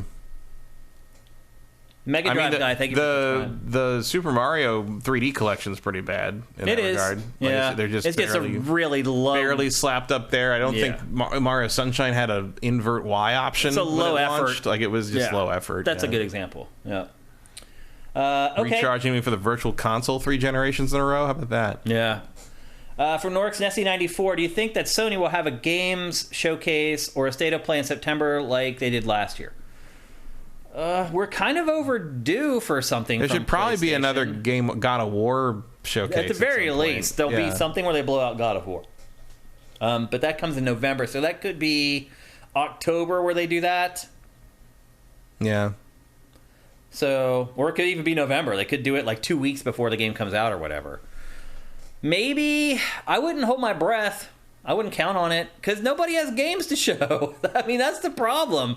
Even a lot of the games that were in the THQ Nordic digital showcase, most of those games had been shown a year ago or 3 years ago, and they were just catching up on games that they had already shown. So there's just not a lot of fodder. I mean, we're really going to see next week with Gamescom just how bad it is. That will be the barometer. That's the thermometer going under the armpit right there is what happens at Gamescom next week. Then we'll know just how bad the industry is behind as far as like having new content ready to go. But next year's going to be awesome. Swanland, will you be talking about Cult of the Lamb next week? Doubtful for me because I'll be playing Rollerdrome here over the next couple days. And then over the weekend, I'm going to be in Madden Land. So I'll be playing a lot of Madden. I'm getting review code for that early. So I probably won't be able to play it. And honestly, the reviews for it haven't been amazing. They haven't been bad. I looked at it, but I'm just like, didn't really. I mean, I know there's a following, but did not look particularly interesting to me. Me either. Zabumafu with the Crack Bros. In a world where Nintendo didn't back out from Sony, how would Sony influence Nintendo? So I guess he's saying if Nintendo didn't back out of the deal that it had with Sony to make a console, how would Sony still have had an impact on Nintendo? They wouldn't have. They wouldn't have had creative input on anything from Nintendo. Nintendo would have guarded that for themselves. Well, I think if they had continued to make the console themselves, it would have probably been a cartridge-based console. No, it was going to be a CD. That's where the PlayStation. Oh, it was going to be. Yeah, even the one with Nintendo was going to be a CD-based console. That's what Sony was making for them. Was originally a CD-based add-on for the Super Nintendo. And then Nintendo decided they wanted to go in a different direction with the Ultra 64 hardware and basically cut Sony loose, and Sony was not happy about that. And that's how the PlayStation was born. Yeah. So if that had all gone through, I don't think Sony would have influenced Nintendo at all because Sony would have purely just been making hardware for them. Well, I think Nintendo would have probably not gone to a cartridge then. It would probably continue from that point making all CD-based consoles. Yeah, but like, if he means like Sony's influence on Nintendo would have been nothing, like other than they make this part of our console for us. You know, it's like saying was it like AMD influenced Nintendo? Like it's they don't. But he's saying if Nintendo went through with it and did the deal for the disc-based console, how would that influence Nintendo's future? And I think it would, instead of doing a cartridge-based console, it would continue of doing disc-based consoles from then on. Yeah, but I don't consider that an influence of Sony. That's just a choice Nintendo would have made differently. That's Sony, not Sony. Because of Sony, though. Because Sony was pushing for the disc-based console. They hired Sony to do that. That was Nintendo's choice. Right. Like, Sony's not influencing them. They're work for hire. Like, there's no influence from Sony. That's why Nintendo decided differently and then cut them loose. And then Sony's like, that's not fair. Like, well, but I think if Nintendo had gone through with the CD-based console, it would have, after it launched it would have realized, oh, this was the right decision because we can hold so much more data now. Oh, sure. But that's not Sony influencing Nintendo. Like, Sony's just making the product. So it wasn't PlayStation's idea to have a disc-based console. No. It was Nintendo's idea. Nintendo was doing that basically to potentially compete with Sega CD. And when Sega CD was not exactly setting the world on fire, I think that was a large part of Nintendo's decision to go cartridge for the next one because they owned the means of production for cartridges. They did not own the, what was it? Sony and was it Pioneer? Like co-owned the rights to make CDs at the time. Yeah. So yeah, Nintendo. No, it was Panasonic. Panasonic. Yeah. So that was. I mean, a lot of that was just Nintendo wanting to keep control of things. They didn't that's why it stayed with cartridges. Yeah. Because it was the only one who could manufacture the cartridges. Yeah. So there's no influence from Sony there. Really, it's just Nintendo was like, well, maybe we should do this. No, we'd rather do this, and that was that. And if they stuck with it, Sony would have just been a provider of hardware the same way like AMD or Nvidia would be. Like Nvidia is not influencing anyone really. Yeah. They're just making the chips. Especially Nintendo. Nintendo's not going to let some outsider company give them, influence on what their games should be. So I don't think it would have been anything. I think, if anything, maybe after the N64, a disc-based N64, Nintendo would have shifted to making their own discs. Sort of like what they did with GameCube, where they made a disc-based system, but it still had to be weird. And it still had to be proprietary. Yeah, still had to have some proprietary thing they could control. For piracy and control. Yep, absolutely. Okay, next question. We have some time for a couple more here. Here's one from, actually, Mega Drive Guy. Thank you for Twitch Prime. Vincent, which is more exciting for you? Opening Night Live, which is Jeff Keighley's thing, which is happening next Tuesday, or Disney Showcase in September, notably with the first look at the Amy Hennig Marvel game? It's Opening Night Live. For a couple reasons for me. As I said earlier, I think Gamescom is going to be a barometer to show us where the industry is right now. So I'm interested in that. Obviously, Keighley gets big games for his events, so I'm interested to see that. I'm interested to just see what happens with Gamescom in the middle of a pandemic if people show up. Like, they will. I think they will, but it's probably a really terrible idea. Disney for me.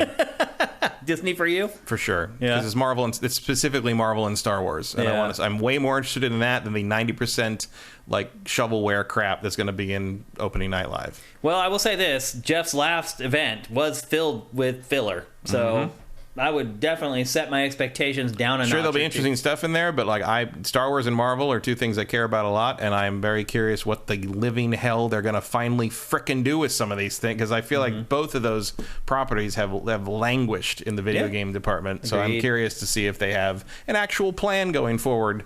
So we'll see. Yep, I totally understand that perspective from your perspective. Sneaky, Charlotte Snake. Tony Hawk was on a podcast talking about working with Microsoft. They have every single Tony Hawk game ready to go, minus 1 and 2, but the issue is music rights. Skaters are on board. They can release the games without the music, but the backlash remake 1 and 2 got, missing a few tracks, they decided not to. You think in 2022 with Spotify, etc., that music in these games even matters? Why do people want to hear the same 20 songs over and over? I always turn music off in these games the second I boot it. Okay, well, I disagree with you there. Same. But I think a lot of people that grew up or like were a certain age when Tony Hawk, the first Tony Hawk and the second Tony Hawk, like there's people that's like on Twitter like, oh, Tony Hawk, my music, did you have musical taste of your own, or was it defined by Tony Hawk Pro Skater? You know, like, they introduced people to a lot of music. He showed up like that in Europe to see a Tony Hawk's Pro Skater soundtrack cover band play. He just showed up at the bar they were playing at. Yeah, the soundtracks of those games are a big deal. That only plays the songs from Tony Hawk's Pro Skater. So, and like I would rather have a game with a couple missing tracks than no game at all. Yeah. But like, I get it. I understand why they were pissed off. Because some of the songs may have been their favorites, or they landed their biggest combo they ever did to this song.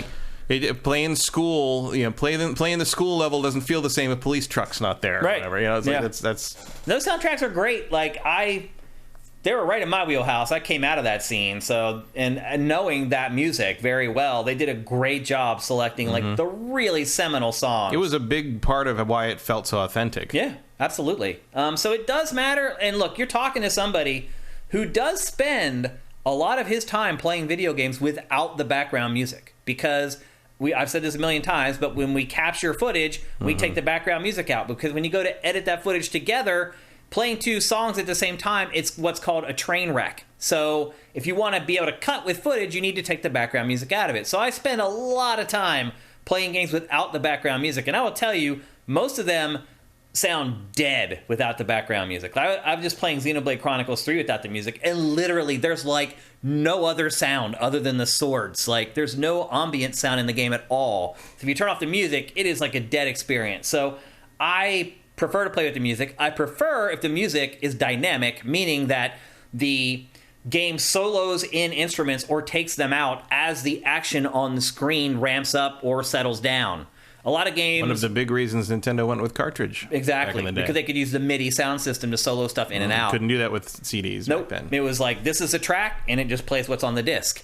So I do appreciate games that do that. And a lot of the best games, in my opinion, are the games that tell you that you finished a skirmish by the music dying out. So you need to kill 12 enemies. You may not even know that you're supposed to kill the 12 enemies, but when you kill that 12th one, there's that audio cue where the audio just kind of cuts off, and you're like, oh, I'm done. And you can go to your menu and start leveling up and do your thing. I think music is very important to games. Obviously, I'm a DJ. I love music so much. And so, yeah, to me, it's really, really important. What was his question, though? Why do people want to hear the same 20 songs over and over again? I mean, do you have any nieces and nephews? Like they will find a song that they like, and they will just listen to it over and over and over and over and over and over and over again. That's why Baby Shark has done like 80 billion views on YouTube. Like, kids love that stuff. And when I was a kid, if I found a song that I really liked, and like back then, like I would have to record it off the TV. There was a show called Solid Gold that would like have the hottest pop songs from the week, and the artist would go on and perform them. And my sister and I would sit there by the TV with a tape recorder and record the songs off Solid Gold. Or we'd sit and listen to the radio, and you'd have to wait for your favorite song to come on and then quickly hit the record button. Like, that's the only way you could have the song if you couldn't afford to pay for it. There are songs to this day that like sound weird to me because when I hear them on like Spotify or iMusic or whatever, they don't end with the intro of another song that was the song that came on after it on the radio on the version I taped onto my cassette. We come from a whole different world from you guys. Like, we're honestly very lucky, Matt, that we got to see all this, that we started in that era where we had to record stuff on and by the way, a tape recorder was like this big and like that thick, just to record sound on a cassette tape. Like, we have a different perspective from almost anyone. Like ones that laid down and had like the speaker was just the top half of it. Yeah. But it was my grandfather's, and he had monogrammed it. Wow. So it said Edward D. Kyle in like the black fuzz of speaker things on top. It was very weird. But it had I liked it because it had a little like. They had a microphone, but it was like a CB radio looking thing. So you flip the switch up on the side to record. Yeah. And that's what I figured out the exact volume my TV could be at to turn it on and hold it against the speaker and record music off of things. Yeah. So that's how I recorded stuff off of that. Yeah, it was a different world, people. Yep. You guys take so much stuff for granted. Otherwise, you had to go buy the whole album, right? Because it was they put out one single per album. Barely. So they're big hits. If you could find the single. You could buy a 45 of it. Yeah. But if you liked any other song, you had to buy the whole album. It was a different world. And I'm glad I came up through it, honestly. It gave me a perspective. Rigor Mortis, thank you for Twitch Prime, man. 20 months, that's awesome. Thank you. Any other questions? Let's see. Squishy Muffin. In anticipation for the new Harry Potter game, do you two have any good memories of previous Harry Potter games? Not really. The Game Boy Advance, Sorcerer's Stone / Philosopher's Stone and Chamber of Secrets, both the first two Harry Potter games on Game Boy Advance are really good action RPGs. Like, way better than they should be. They should be. Like, that's all. That's the only thing I can really remember from that. That and I was surprised when I played the original Chamber of Secrets game on Xbox or whatever that it was pronounced pumpkin pasty. Oh. And not pumpkin like pasty or honestly, this is one of the reasons why I'm so excited for this game is that in my opinion, there hasn't been a really great Harry Potter game. So I'm fingers crossed that this one ends up being. Not Sorcerer's Stone on Game Boy Advance is almost great. Like, those two games are really good. Yeah. But for a Harry Potter game. Gohan says, I listen to songs I really like on repeat over and over again. A lot of people do. Yeah. Texture glitch, I'm totally with Matt. I had to digitize some of my old tapes. That is a pain in the ass. Digitizing music sucks. Like, I have 2,000 vinyl records, and I am in the market right now to finally buy a DJ controller, which is basically 2 CD DJ decks built in with a mixer. It's one unit, and it generally costs like $1,000 or whatever. And so now the next thing I need to do, and I haven't bought it yet because I'm waffling or whatever, but in the process of getting ready for this new thing, I am trying to digitize all my vinyl records, and it sucks. Like, I've held on to this vinyl for literally since like 93 or 94. Some of the very first house records ever pressed. And I've held on to it all this time because I'm like, someday I'll need to digitize all this stuff. And what I found, Matt, is that I just gave up. I'm like, it is worth me paying $1 to Beatport to get a digital version of the track that sounds better. And the other thing, too, that people don't realize is when you play records on a turntable, they're not digital perfect. Like, even Technique 1200s, which are quartz driven, which are supposed to be exact, they're not. They will fluctuate the speed that they spin the records just a little bit. And if you're a DJ, that throws your mix out of whack, because what you're doing as a DJ, and you may not realize this, is you're getting both records to play at the same exact BPM, and you're letting the records beat together. Boom, boom, boom, ch, boom, ch, boom, ch, and they're playing at the same time together. If one of those records starts playing a little fast or playing a little slow, the mix goes off, and you have what's called a train wreck, where the beats start going, ba-da-da-dum, ba-da-da-dum, ba-da-da-dum. So anyway, when you digitize stuff off a record player, there are anomalies. It'll speed up a little bit, slow down a little bit, so even that digital file isn't great. So it's better to just spend the $1, get the digital file straight off of their computer that it drives at exactly the BPM, and it's never going to go off. And like, I have all this vinyl now, and I'm like, why did I ever buy this stuff? So digitizing music is a huge pain in the ass, and I would argue just not worth it. Just spend $1 for a WAV file. It's not worth all the work. Okay, that's it. I think those are all the questions. We got through them all today, which is awesome. We'll be back on Tuesday in some way, shape, or form. I'm not 100% sure exactly what that's going to be yet. We may do like the last half of Keely's thing and then go into a normal episode of GameFace. We'll figure it out. Just make sure that you're here at 1 p.m. Pacific, 4 p.m. Eastern next Tuesday at twitch.tv/SiftedGames, and we'll have something for you. And I promise you, it should be good, because I have some big games to talk about, plus all the stuff from Gamescom. What else? Oh, go to our Patreon, patreon.com/sifted, if you want to support us. That's where we get all our money. So if you want GameFace to keep going, head on over there. You can pledge whatever you want, $1, a bajillion dollars a month, whatever you want. Every dollar makes a difference for us. Our Patreon's small, so we notice when people come and go. We're not like a big, gigantic one where you're just another cog in the machine or just another ant in the anthill. So we appreciate anything you can do there. That's awesome. If you don't have any money, totally get it. I've been there. You can help us out with Twitch Prime as well. If you're an Amazon Prime customer, you can give us a free $2.50 every month. And the instructions to do that are down below if you're watching us on YouTube. It's very easy. You have to hook it up, connect the accounts, and then every month you have to resubscribe. But it's easy to do. I probably make a bigger deal out of it than I should because it's not that difficult. As I've said in prior episodes, my mom, who's 70 years old, does it. So it's very simple. But that's a way to give us free money. And if you can't do any of that stuff, you can always just share our show. You can like our show on YouTube. You can leave comments on our show on YouTube. Any engagement makes a difference. You can review the show on any of the podcast services that we're on, and we're on all of them. There's a lot of stuff you can do to help us if you're into it, and that would be awesome. We'd really appreciate that. But that's it for GameFace 312. Matt, anything you want to add before we go? Are you excited for Gamescom at all? Not really. Yeah, me too. I'll see what they have to show. This year has beaten me down. Like, I'm just at the point my expectations are just zero. I'm like, I'm not going to expect anything, and hopefully I'll be pleasantly surprised here and there. Welcome to my world. That's true. That is true. Always keep the expectations at zero. Yeah. But anyway, thanks to everybody who showed up. As usual, our chat was awesome. You guys are awesome. Name That Game was awesome. Your Q&A at the end was incredible. We really appreciate you guys showing up for the live show. I don't think we would even do it live if we didn't have a great audience like you guys. We would just record it and fix all the problems in post and do it that way and make it a surprise for you guys. I do feel like that's something that's missing from GameFace that Invisible Walls had, is that people didn't know what Invisible Walls was going to be until it appeared on game trailers. They didn't know what was going to be in the show, who was going to be on the show, or anything until that file was published. And now with the way things are, with streaming stuff and then archiving it later, I understand why things happen this way.